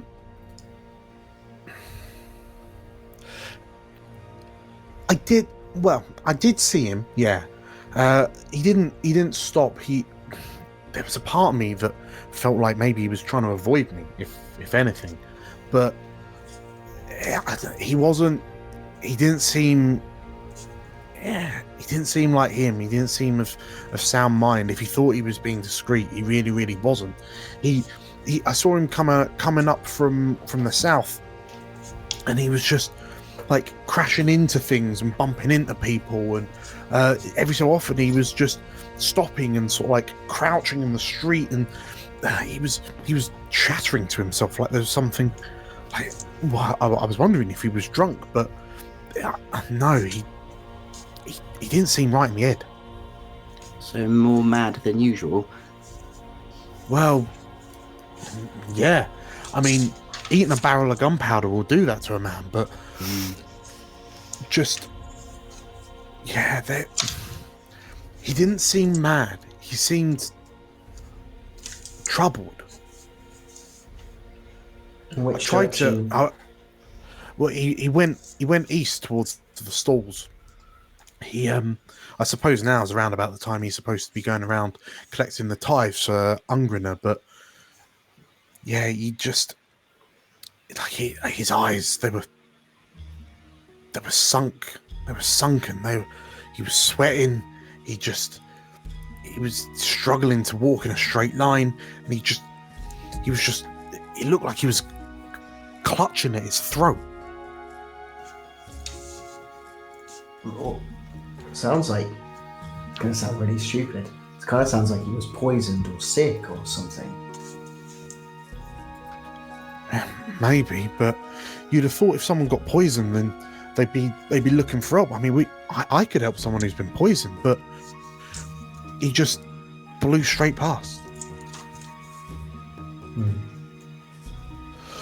Sorry I couldn't help you more, but yeah, I definitely heard him heading that way, she says, and she points eastward down the Noble's Knot. A success with fear is 1 success on the success counter. You are up to 4. Nice. How many do we need? Or do we An amount. is it a secret? An amount. Okay, cool. Good to know. To be fair, I am supposed to be counting down. So actually, I'll be kind. I'll actually call it a success countdown. So you are at 1. Success countdown 1. Started on 5. Tidy. So yes, Shayla excuses herself and unless there's anything else I need to get back to closing up for the night. No, that's it. Thank you for your help. It's been really helpful. She smiles and nods. As the two of you go to leave, she kind of reaches out and kind of grabs your shoulder, Cooper.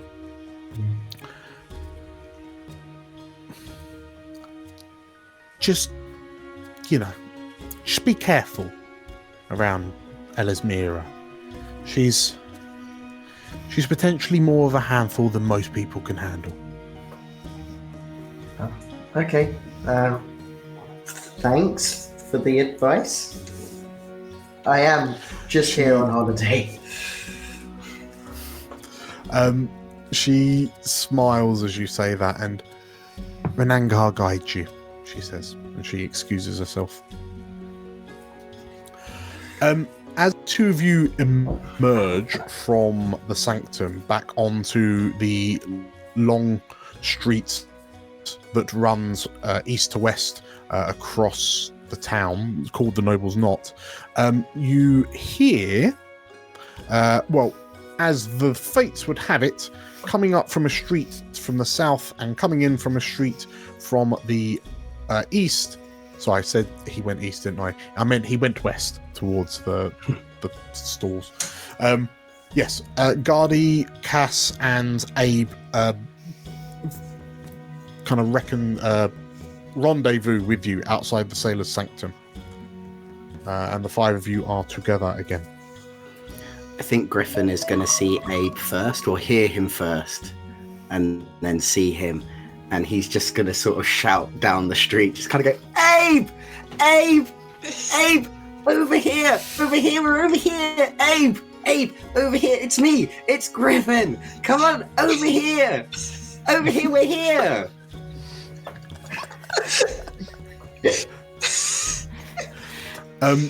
Abe, someone like a little goblin who stood next to you just nudges you in the thigh, and I think he's trying to get your attention, son. Oi.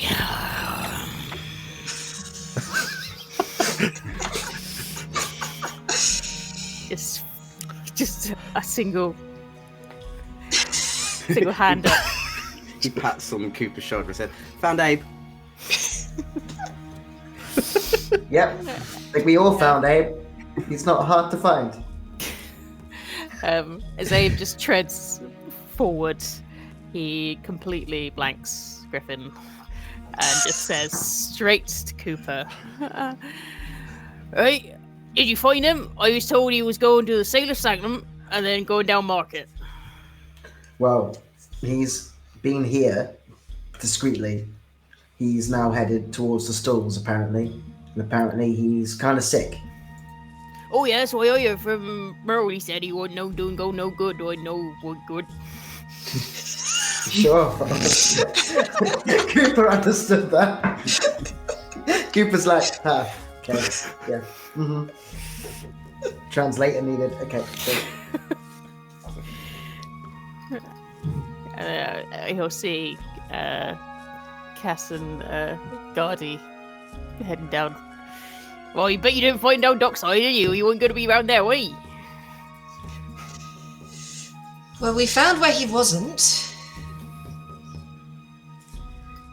We might have got a little bit distracted by that. "Oh yeah, I get that." I like this lore. Okay. He's a man of layers. Griffin, expand that experience. What's your story, friends? Tell me. I guess that'll be like a 30 roll to hit. Yeah. There's a lot of layers you're going to peel down till you get the rat story. You'll get it out of him. Yeah, That's going to be like a dying breath episode 20 story, isn't it? In a real Hey, proper tell like, us why about is the Thor rats. crying kind of.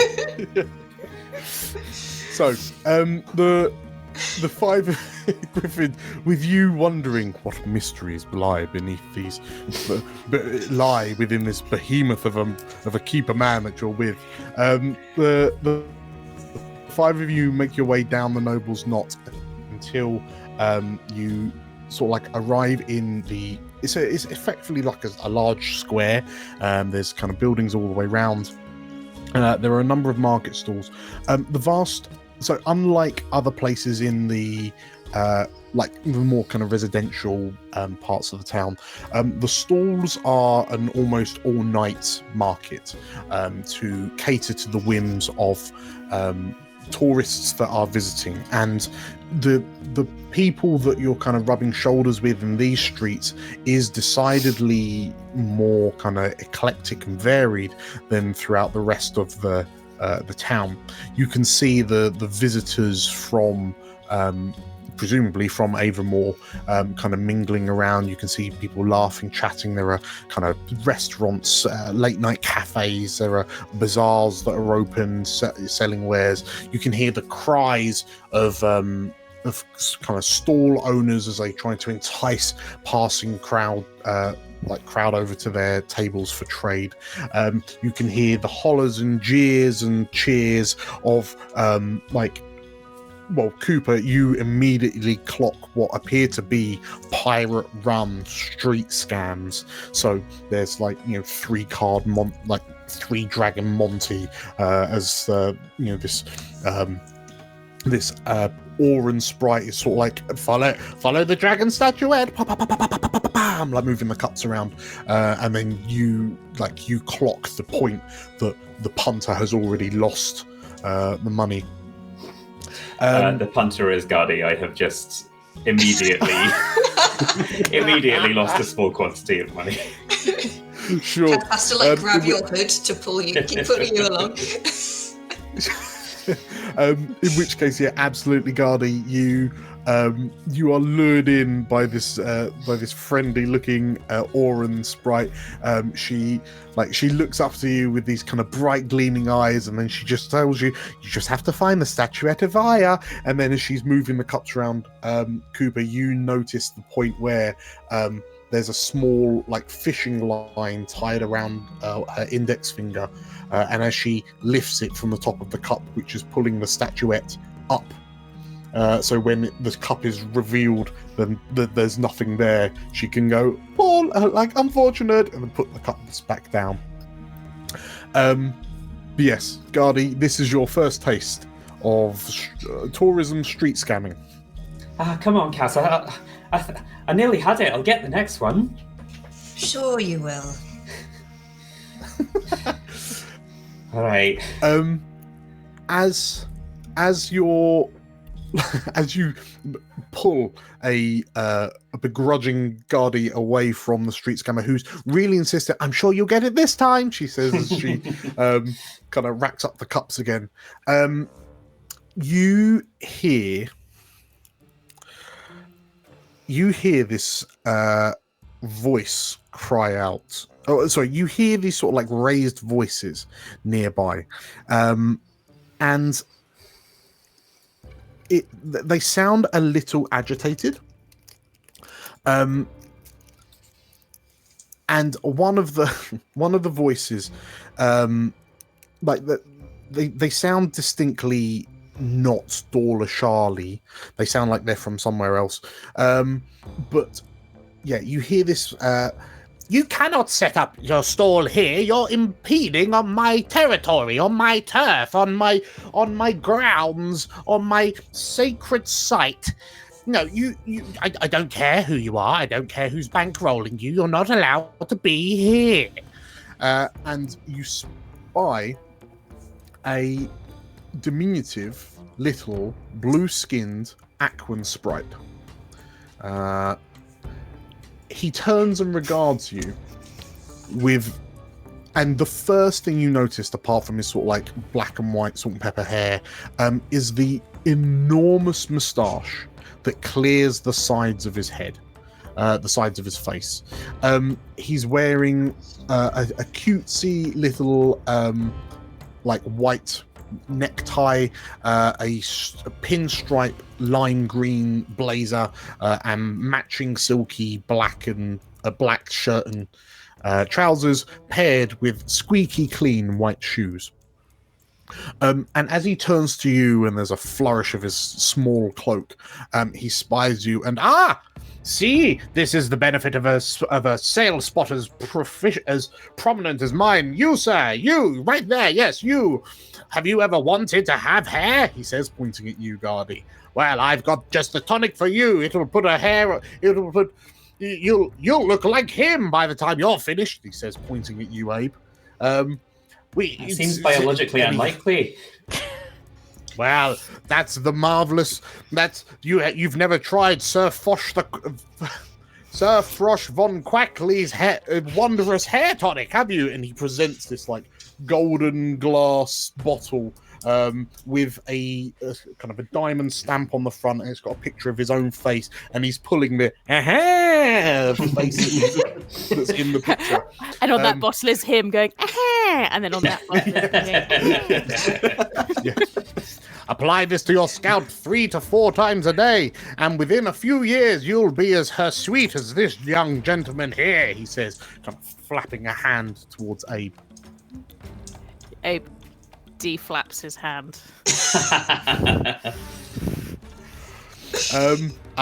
Well, perhaps this one isn't you. May I interest you? And he pulls out a bottle. It's identically shaped but a different shade of yellow, with the same this stuff. The once upon a time, the scholars of the Avonmore libraries use these as floor polish, but I have now repurposed it to give your head that extra shine. If you wanted to see your own reflection in your crystal horn, well, perhaps this will do it for you.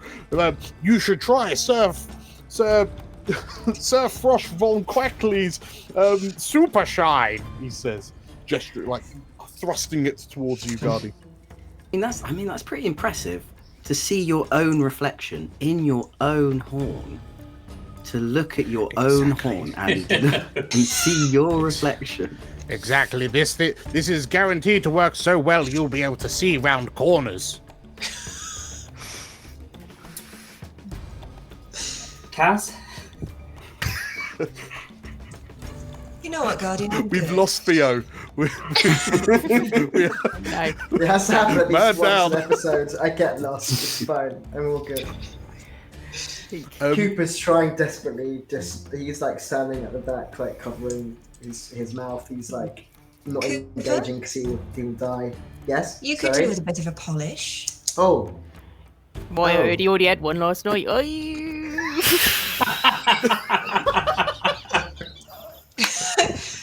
Yes, for you and your next little rendezvous. Coop. Anyway, I think we should move on, don't we? We don't need to indulge in these things. Well, Coop, as you try to kind of pivot away from what you assume quite confidently is an A-tier snake oil merchant in Sir Frosh von Quackley. You Such a spy trustworthy the two... name. Yeah, into the name, Quackley. They're on a long line. of Steve, yes, absolutely.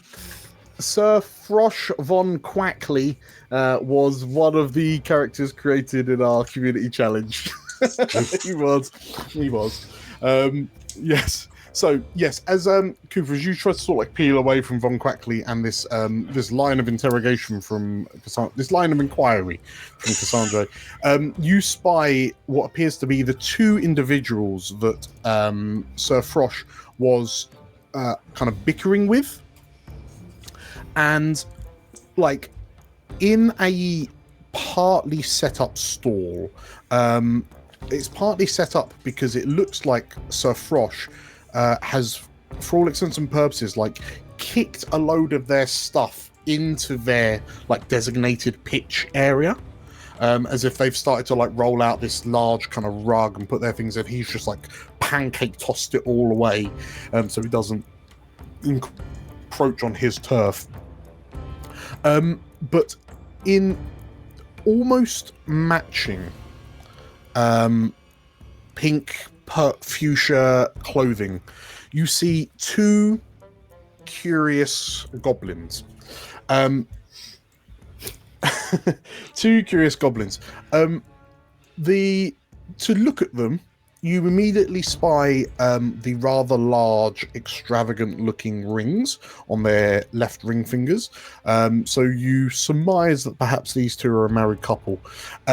He stands slightly taller than her. He's surprisingly well built for a goblin, with a frankly impressive tuft of chest hair emerging from the low plunging tunic that he's got underneath his the shirt, so undershirt underneath this fuchsia tunic he's wearing, and he also has a well-groomed kind of curling moustache. It's not as extravagant as Sir Frosh von Quackley's, but it still looks like there's a lot of care and attention that's been put into it. And stood next to him, who you assume is this goblin's the wife. She's wearing this very kind of loud pink shirt with white heart motifs, like a white heart design, and she appears to be sort of like wringing her hands, looking at the stall and wondering what she looks up and I don't know how we're going to fit it all in there, she says. She wrings her hand and he's kind of just making kind of grunt noises and worried panic noises, and then she looks up to you, Coop, and like her eyes open wide and her big round cheeks kind of raise up as she breaks into this perfectly executed smile. And "Oh my, a customer," she says, as she scurries on over to you and she grabs your hand. "Thank you for your patronage, thank you for your interest," she says, and she is almost dragging you over to the stall. Canlo, we've got a customer. Hi. Canlo, as you understand the man to be called, turns around and we have a customer. And welcome to our store. Welcome to our emporium. Welcome to our bazaar. Thank you for visiting. You. These are your friends. Yes. Please come over. Please come visit Canlo. Please come and visit Canlo and Tuka's emporium, part of the magnificent, the marvelous, the wondrous Van Consortium. And Cooper, you, with your syndicate history, you have heard the name Van before.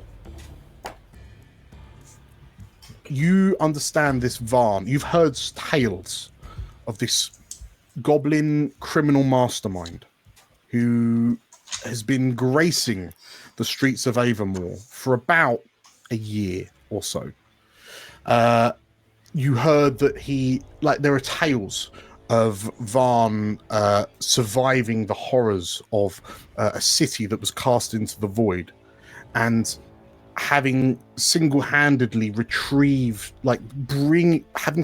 brought back this city from the void to rejoin the rediscovered world. Musto Van has established this city-spanning consortium of traders and merchants, taking his cutthroat business technique and applying it to a legitimate and absolutely legal business franchise opportunity, where other aspiring merchants such as Canlo and Tuka here, to allow them to achieve the fame, glory, and wealth of Musto Van himself. Oh no. If he turns up with a little handkerchief on his head and like his little wife beater on, I'm leaving the channel. But yes, Canlo sort of looks to you, and I apologize. We are still setting up our store somewhat. There appear to be a few disputes with some unfriendly neighbors, but please, if there anything that you could wish for, we can cater for. We have many fingers and many pies, and we can get you anything that you want. We can get you anything that you want, and I assure you that all of the stock that we have is completely legal and above board. Sure. That's what everyone says. Whenever I go When to any something shop, is they say totally it's legal. absolutely legal. Yes. Actually, Anything that your heart can desire. 0 crime guarantee. So reassuring. great. I actually have a question. Have you seen this pirate? And he'll describe Mad Carrion to the couple and be like, have you by any chance seen him running around, or maybe falling about? Apparently he's not been feeling very well. Anyone who fits the description, or maybe that's someone who seems sick, or maybe a bit drunk. Like, if someone you've noticed anything odd, could be helpful to us. This sounds like a presence check, Coop. Yes. I'm Would wondering. anyone like to help Coop? Or yes. I'm wondering, as part of the Slyborn community, I have advantage on rolls to negotiate with criminals, detect lies, or find a place to hide. Technically, I know they're saying they're not criminals, but they are part of an MLM, so they probably are criminals. Can I use my advantage on my roll in this case? I have or not? no idea, Theo, why you would assume that Canlo and Tukla here are part of some sort of criminal organization. They have assured you that this is completely legal and above board. There are no jurisdictions that have been overstepped. There are no boundaries that have been crossed. Everything is completely by the book. Sure. It would seem that Cassandra is blowing them up. Is that?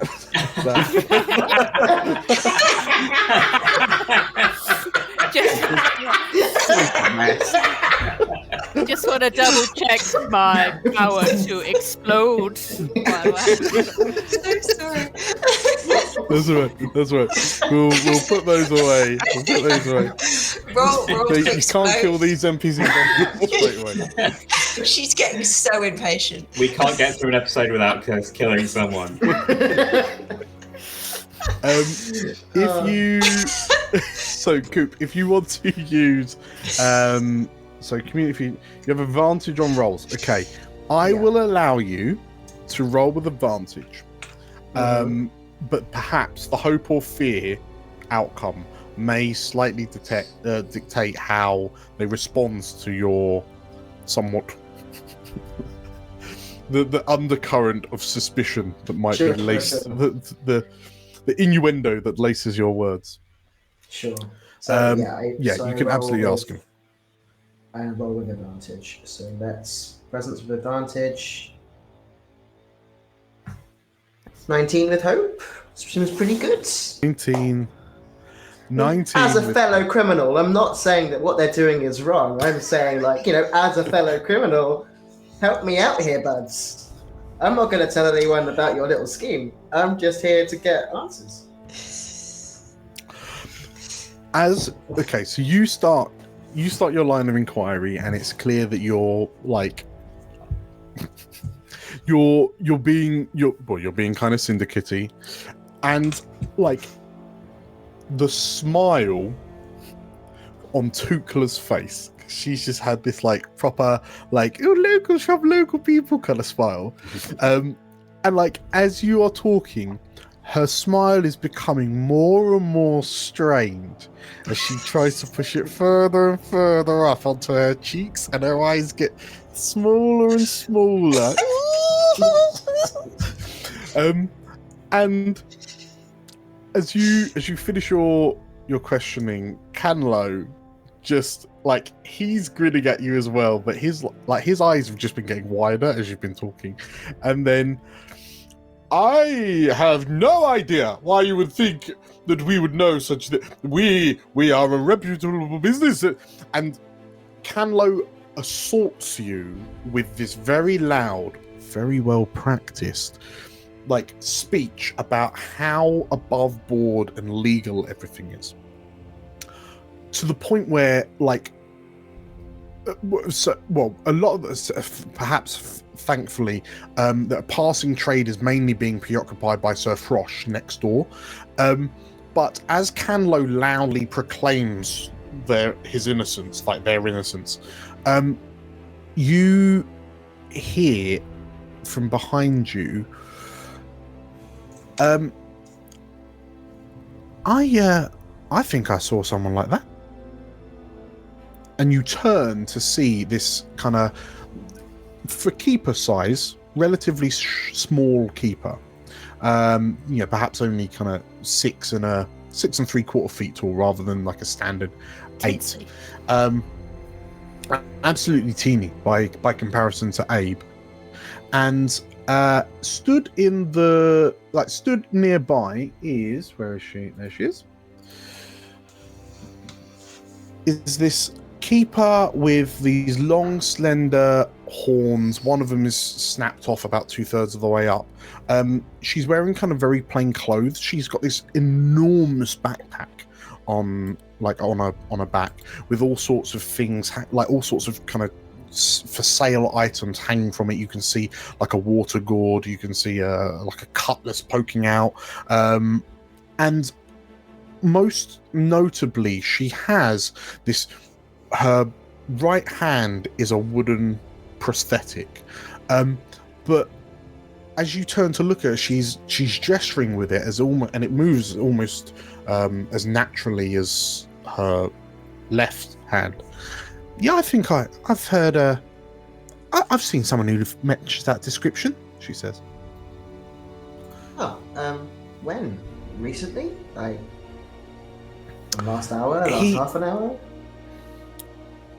She nods and he came barreling in and he bumped into me and he didn't look well. He looked fevered. So I took him over to a quiet corner. It was only about 5-10 minutes ago, but he should still be there. He didn't look like he was in a good position to go anywhere. Oh, you can show us where that is. My apologies. Appreciate that. I realise I've butted in. My name's Clearwaters Run South, but my friends just call me Clear. Thank you, Claire. Yeah, if you could show us where this poor gentleman is, we'd really appreciate it. She nods. Absolutely, she says, and she guides the 5 of you to the other side of the stalls, away from, like, as you go, you can hear Canlo, like, still proclaiming the purity of the legitimacy of his business. Like, as it dies down as you walk away, Clear leads you to what is effectively like a little kind of street cafe. It's closed up. This one's kind of closed up for the night, but there are a few sort of like tables with parasols, like table chairs, parasols, outside. And as she looks around, I thought he was here. On a success with hope, you have successfully completed the countdown clock. He was just here, she said as she looks around. And who's got the highest? What's everyone's present instinct checks? 1. Wins. 3. Instinct. 2. Okay, so Gardy, it's like you're being the most perceptive of the group. Clearwaters is just kind of looking around, wondering where this man is that bumped into her, and like she's looking around, and so like from around a corner, just round the corner down a dark kind of street, a dark alley, you hear something kind of clatter to the floor, Gardy, and as you peer around, you can see that squatting, crouched between these two bins, for all intents and purposes, there is a figure that's squatting down on the ground, arms pulled into the chest, and the figure is just sort of like rocking on the balls of his feet, and he's just muttering and whispering to himself. And from Cooper's description, this looks like the man you're looking for.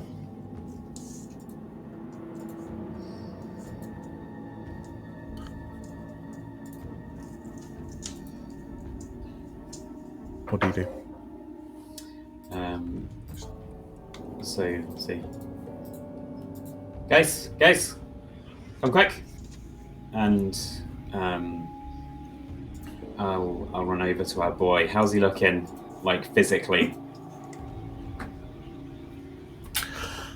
As you run over to him, do you interact with him, or are you just kind of peering at him?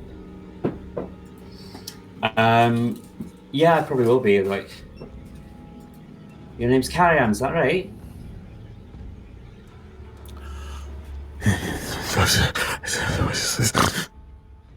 Whispering and muttering stops. The rocking stops. And the head, like, he's crouched with his back to you. And he freezes in spot. And then his head turns. And you see his face in profile. At a startling speed, Carrion leaps to his feet. And kind of stands in front of you, swaying heavily as he kind of turns to regard you. And seeing the face of this man directly, like head on, you can see that his eyes are rolling into the back of his head. His fingers twist and kind of twist at awkward angles at different interactions as he twitches slightly, and he begins his muttering.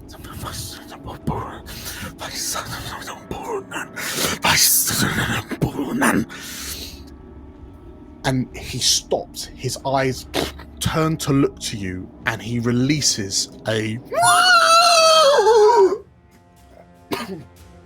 and launches himself at you. Hang on, hold.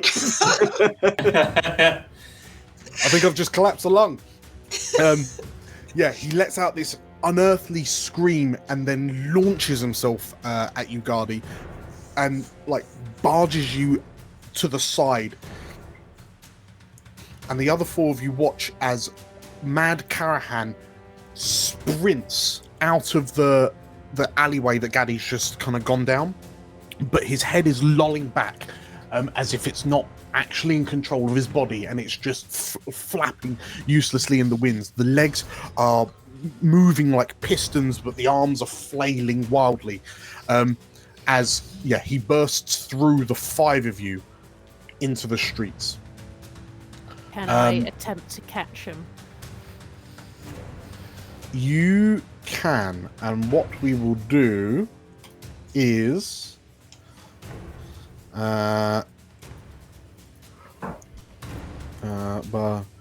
moment, please. No moment.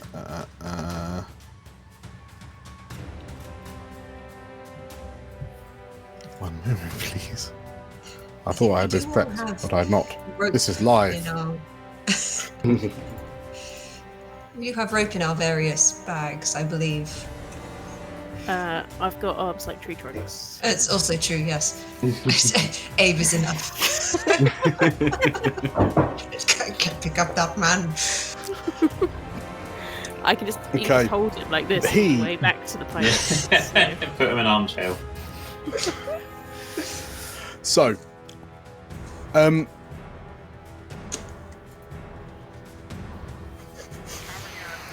as he like emerges from the alleyway, he sort of like starts to charge through the remaining four of you.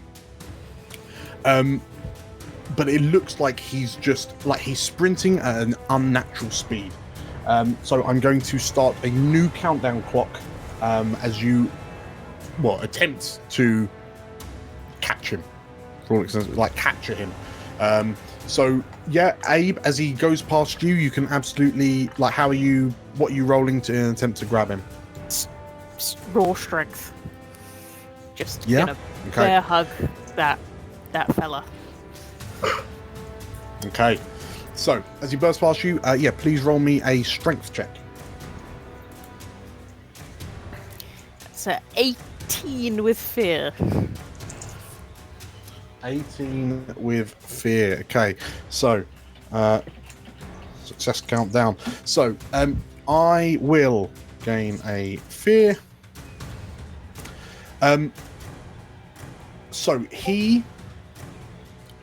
you grab hold of him as he goes to barrel past you, and as you do, you can feel like there is an unnatural strength coursing through the body of this Lorivar man in front of you. Like his eyes are once again rolling into the back of his head, but you get the feeling that he's not running blind, but he seems to be running with purpose. You grab him for a moment, that reduces it. That's a success, so we'll count you down to 5. And then as you kind of hold him tightly, you feel something sharp stab into sort of like the insides of like your biceps and your chest, almost as if like spikes have just emerged from his body to like impale you slightly. It's not hard enough to like do damage, but it is enough that makes you kind of release your grip, and he tumbles out, and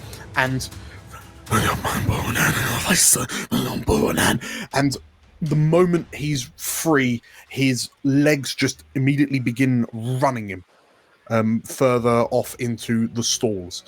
You watch as he barrels into some some sort of like patrons of a market stall, knocks the two of them over the stall and kind of crashes straight through it, seemingly with no mind of their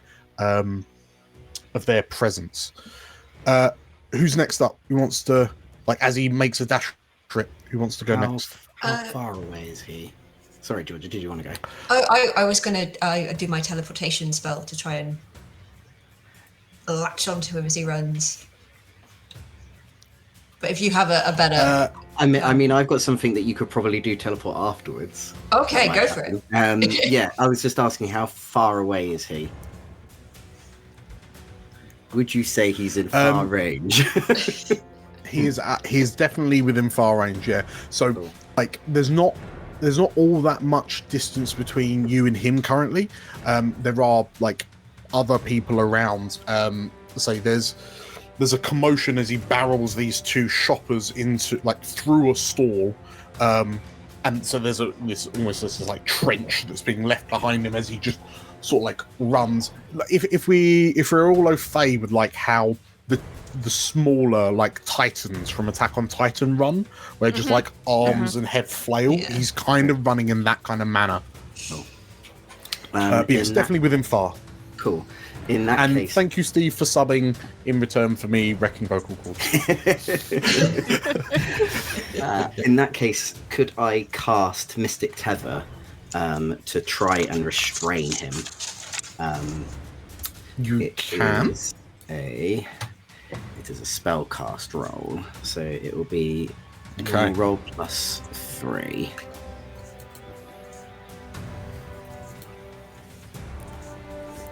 That is a 24 plus hope for hope.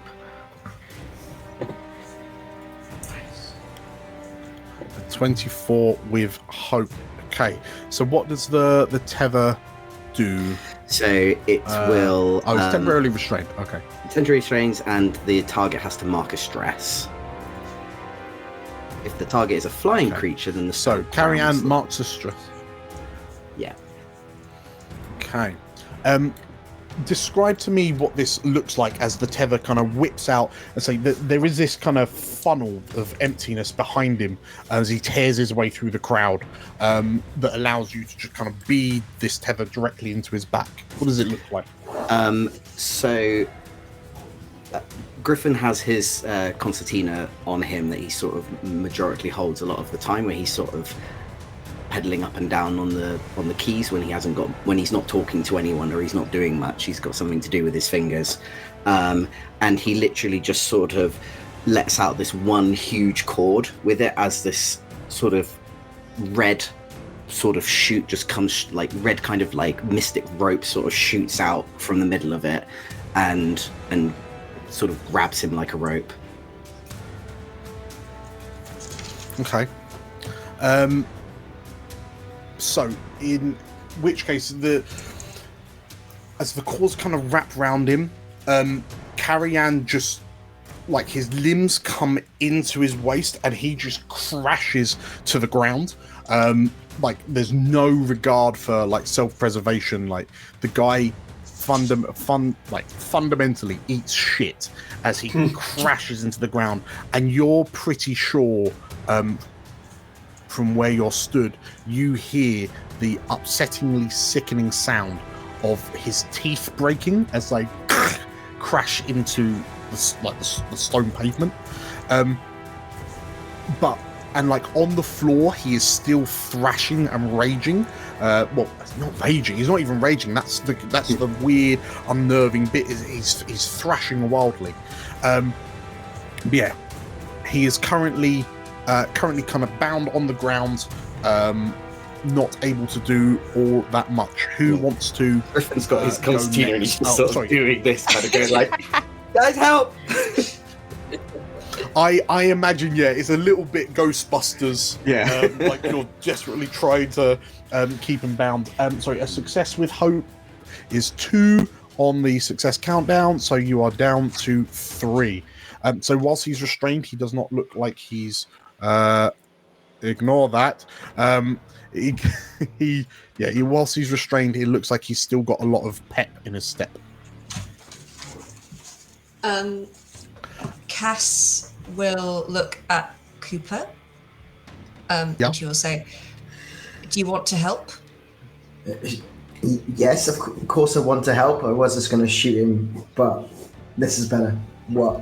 Okay, and she'll grab his arm, and she will count that as a willing participant, and she will cast Blink Out. So head over to this prone man. Okay. So as you teleport over to the prone man, you materialize either side of him. So you'll need to spend 2 hope to carry the 2 of you over. Yep.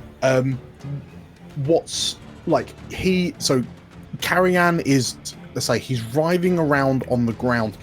As you get close to him, he's on his front, and as you appear, he manages to horrendously, he, for all intents and purposes, stands up whilst his kind of arms are still bound to his side, and then he's face down, and then he just kind of rotates up across the balls of his feet to then slam back. His head cracks against the pavement stone as he falls onto his back. He does a full 180 on an axis that you were not expecting someone to rotate on. And you can't see any of his kind of pupils. They're rolled so far up into his head.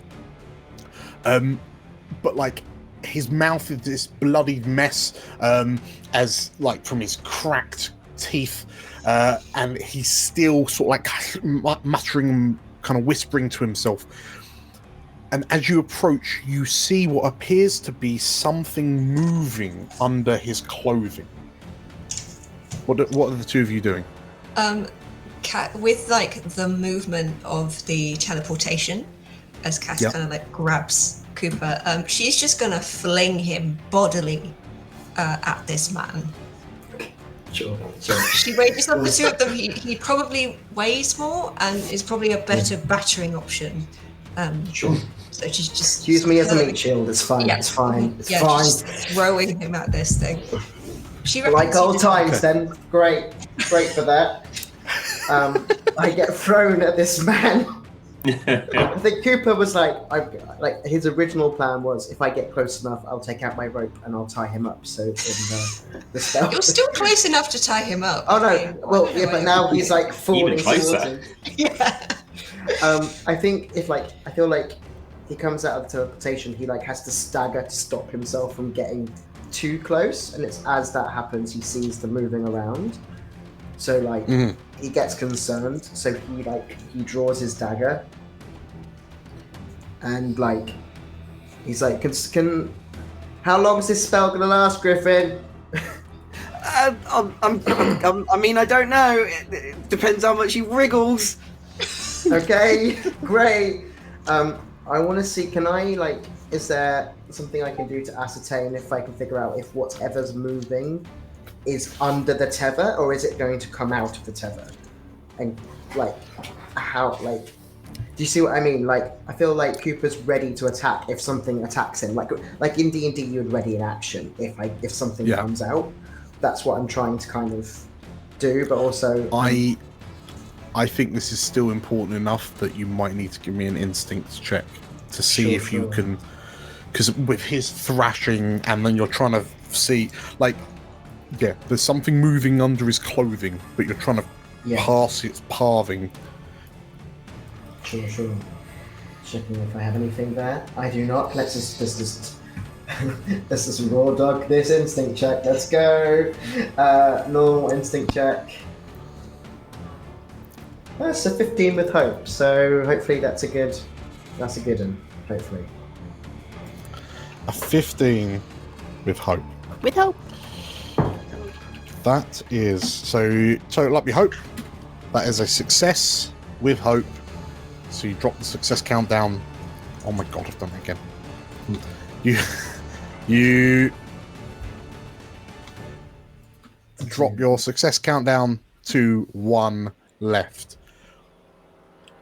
You get a close look, and you realise it's when his head rotates, and you can hear an almost like a painful sounding crack as his neck rotates back too far, that it exposes what appears to be this necklace around his neck. The necklace is the one thing on his body that looks a little bit out of place, and it appears to be a collection of like 3 claw-like, what look like claws carved from wood, but they gain your attention because you've noticed that the tips of the claw that are normally hanging down appear to have pierced into his flesh, and what you would describe as like movements moving under his skin, like vines or branches growing through the man. And you can see that there are movements along his arms towards his palms, like across, like some are starting to push up his neck towards his skull, and others are pushing kind of downwards, like down through his torso. But it looks, the tether looks like, well, you are able to make a judgment call that it looks like these vines, these branches, whatever they are about to erupt from him. Okay. And Cooper, with a successful insight, you're able to kind of like step back just in time as from his sort of like chest area, 2 branch-like vines burst out of his chest in a V, and they fly, like this crowd begins to scream as these vines whip up and latch onto the rooftops of the area that you're in. And I'm going to, after your roll, I'm going to spend a fear twice to activate him to clear the status, and then to, like, the vines latch on, and Griffin, you're yanked forward slightly as these vines lift him, like catapult him from the floor onto a rooftop of one of the nearby stalls. And as he lands with a crumple, Griffin, he falls just out of line of sight that the spell kind of breaks. And as he stands up, you watch as more of these, and like on the rooftop in clear view of everyone, you see these other kind of branches and vines begin to emerge from his flesh. What's Gardy doing? I'll be honest with so you, this Dan. is- The things I had prepared hadn't taken into account him turning into a tree man. So You mean you didn't prepare tree flesh man? Flesh. That was your first mistake. Tree. For the record, Cooper is swearing profusely. Like, he is like, Yes. not, that's not exactly, he was close enough to see the bloody vines, man. It's not a pretty sight. yeah, Ingrained He's in got his mind now. Yeah. how So I should how high up say is this that. guy now? So he's only about, I say only, like he's about 20 feet above ground level, but Dawlishal is kind of one of those towns where is very similar to Assassin's Creed, that like every rooftop is accessible by handily placed objects like boxes, tarps, gutters. So if you would 100% be able to get up onto the roofs if you wanted to continue chasing him, because he's like, there's just the sounds of flesh puncturing as these kind of vines and branches erupt from Carrion. Cool. Okay, neat. Just double checking the stat quickly. Interesting. Right. So I think out of the alleyway that Gardy was pushed into comes sprinting a mighty llama. I will take the form of what are they called? What are you called? A mighty strider. It's a Okay. big llama. So I'm gonna. When you turn into a llama, do you still have a horn on your head? Yes, So we know absolutely, it's I you. do. Oh, Nice. That's now a thing of all my animal forms. Okay, thank you. so so what I can do real quick for you is if I tick these boxes here and then hey! incredible, thank you.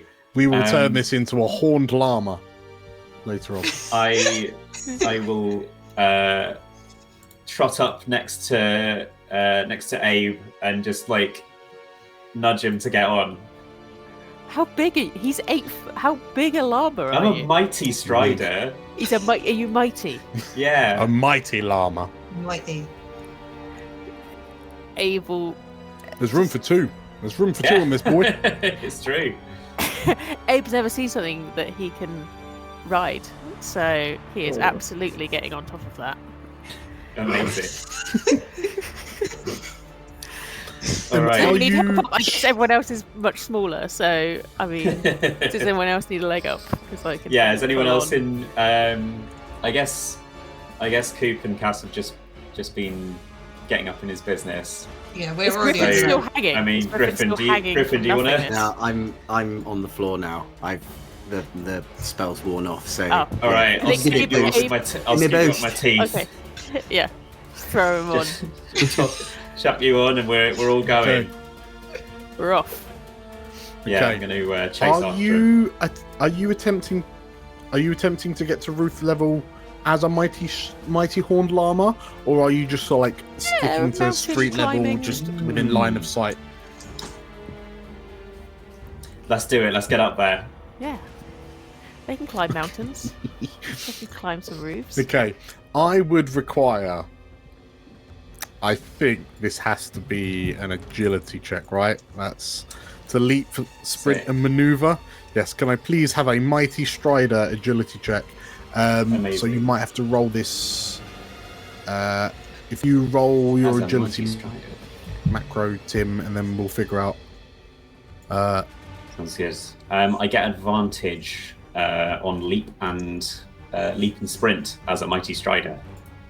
Nice. Leap, navigate, and sprint. Oh my! Of course you do. Of course you do. With one graceful jump. Is it +1 on my base or plus okay, so yeah, one on what I already have? Well, I think it's +1 agility for being a mighty strider, but if you Plus roll one an agility total. roll from your action bar with advantage, and then we'll add +1 if need be. Sweet. Oh, ho, ho. So yeah, Just one Here we leap. go. so that's a 30 with hope. Flying. A 30 with hope. Okay, so mark yourself up a hope. And as Abe, how does it, Abe and Griffin, to be fair, how does it feel to be on the back of a mighty horned llama that, for all intents and purposes, has just vaulted a clear 20 feet onto the roof of a building with the two of you on its back? I think Abe is like trying. Well, he's like, it's like a sort of magnificent moment, but then the thought that it's actually not, it's actually Gardy, sort of dampens that for him. Yeah, you're sitting on a man you just weird. met. Yeah, so he's just kind of like, oh, Rio. It's kind of it's just a great, but also, and then he can feel Griffin's arms just like to come round his waist. a little squeeze around the top. And you just see his He's little really- face like look up at you. He sees the smile just sort of like tinily appear, and he's like, So it's kind of like a great moment for Abe as he's just like, oh, this is amazing, and then he realizes he's riding a man he just met and being spooned by a man he just met. And it's all like, this is the most physical touch he's probably had in about 20 years. So Is he having flashbacks to the earlier conversation at the table? He realised just what group he was in. like, what is going on? Okay. Well, so as the three of you vault up onto the rooftop, so I'm kind of picturing that the rooftops of Dawlishal are a little bit sort of like Mediterranean, so like flat tops, with pathways randomly between the buildings. So there's like a whole second street level almost of rooftops. But as you vault up onto level ground with Carian, the three of you watch as like Carian staggers a few steps, but like the limbs don't seem, like the legs don't seem to be behaving as much anymore.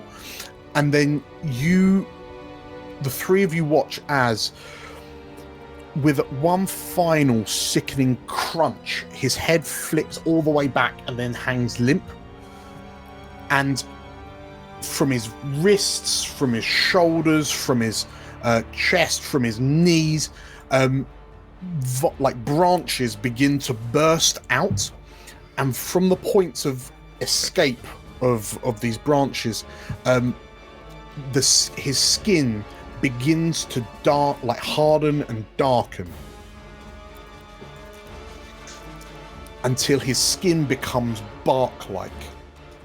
And then with a slow at first creaking, Carian turns to regard you, but his head not kind of really looking in your direction as it hangs limply behind him.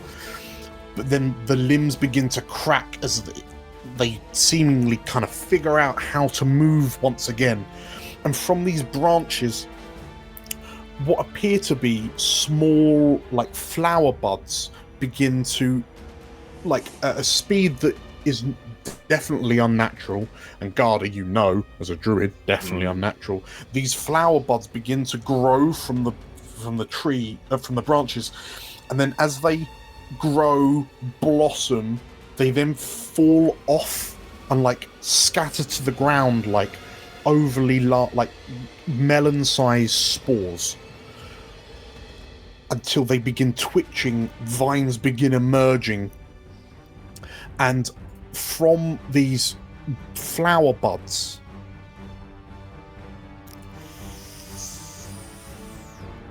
vines begin to emerge, and as they lift themselves up off of the ground. And there's at least 20 of these buds that fall from Carian's now transformed body. And the head slowly begins to crest forward, seemingly propped up by a branch that's actively growing and emerging from his shoulder blades. And with two glowing emerald eyes, Carian looks to you, surrounded by these now mobile flower pod spores. And as he lets out another,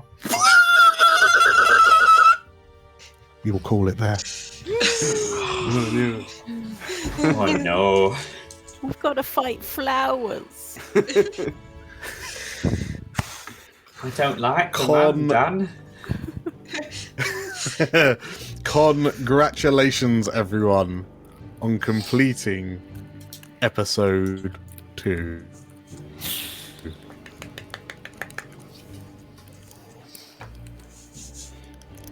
You found... Oh, wait, I've broken it. You found him! You found him! Just got to tie him up, take him back. Yeah, did he say dead or alive? Or can we... Or He said alive. He's technically I'm not clear on what the status is. Yeah. Yeah, I mean, I don't think he's alive anymore. Planks or... And the necklace Bring him a lovely thing, bunch that's of probably flowers. alive. Yeah. Okay. So, yes, mystery abounds.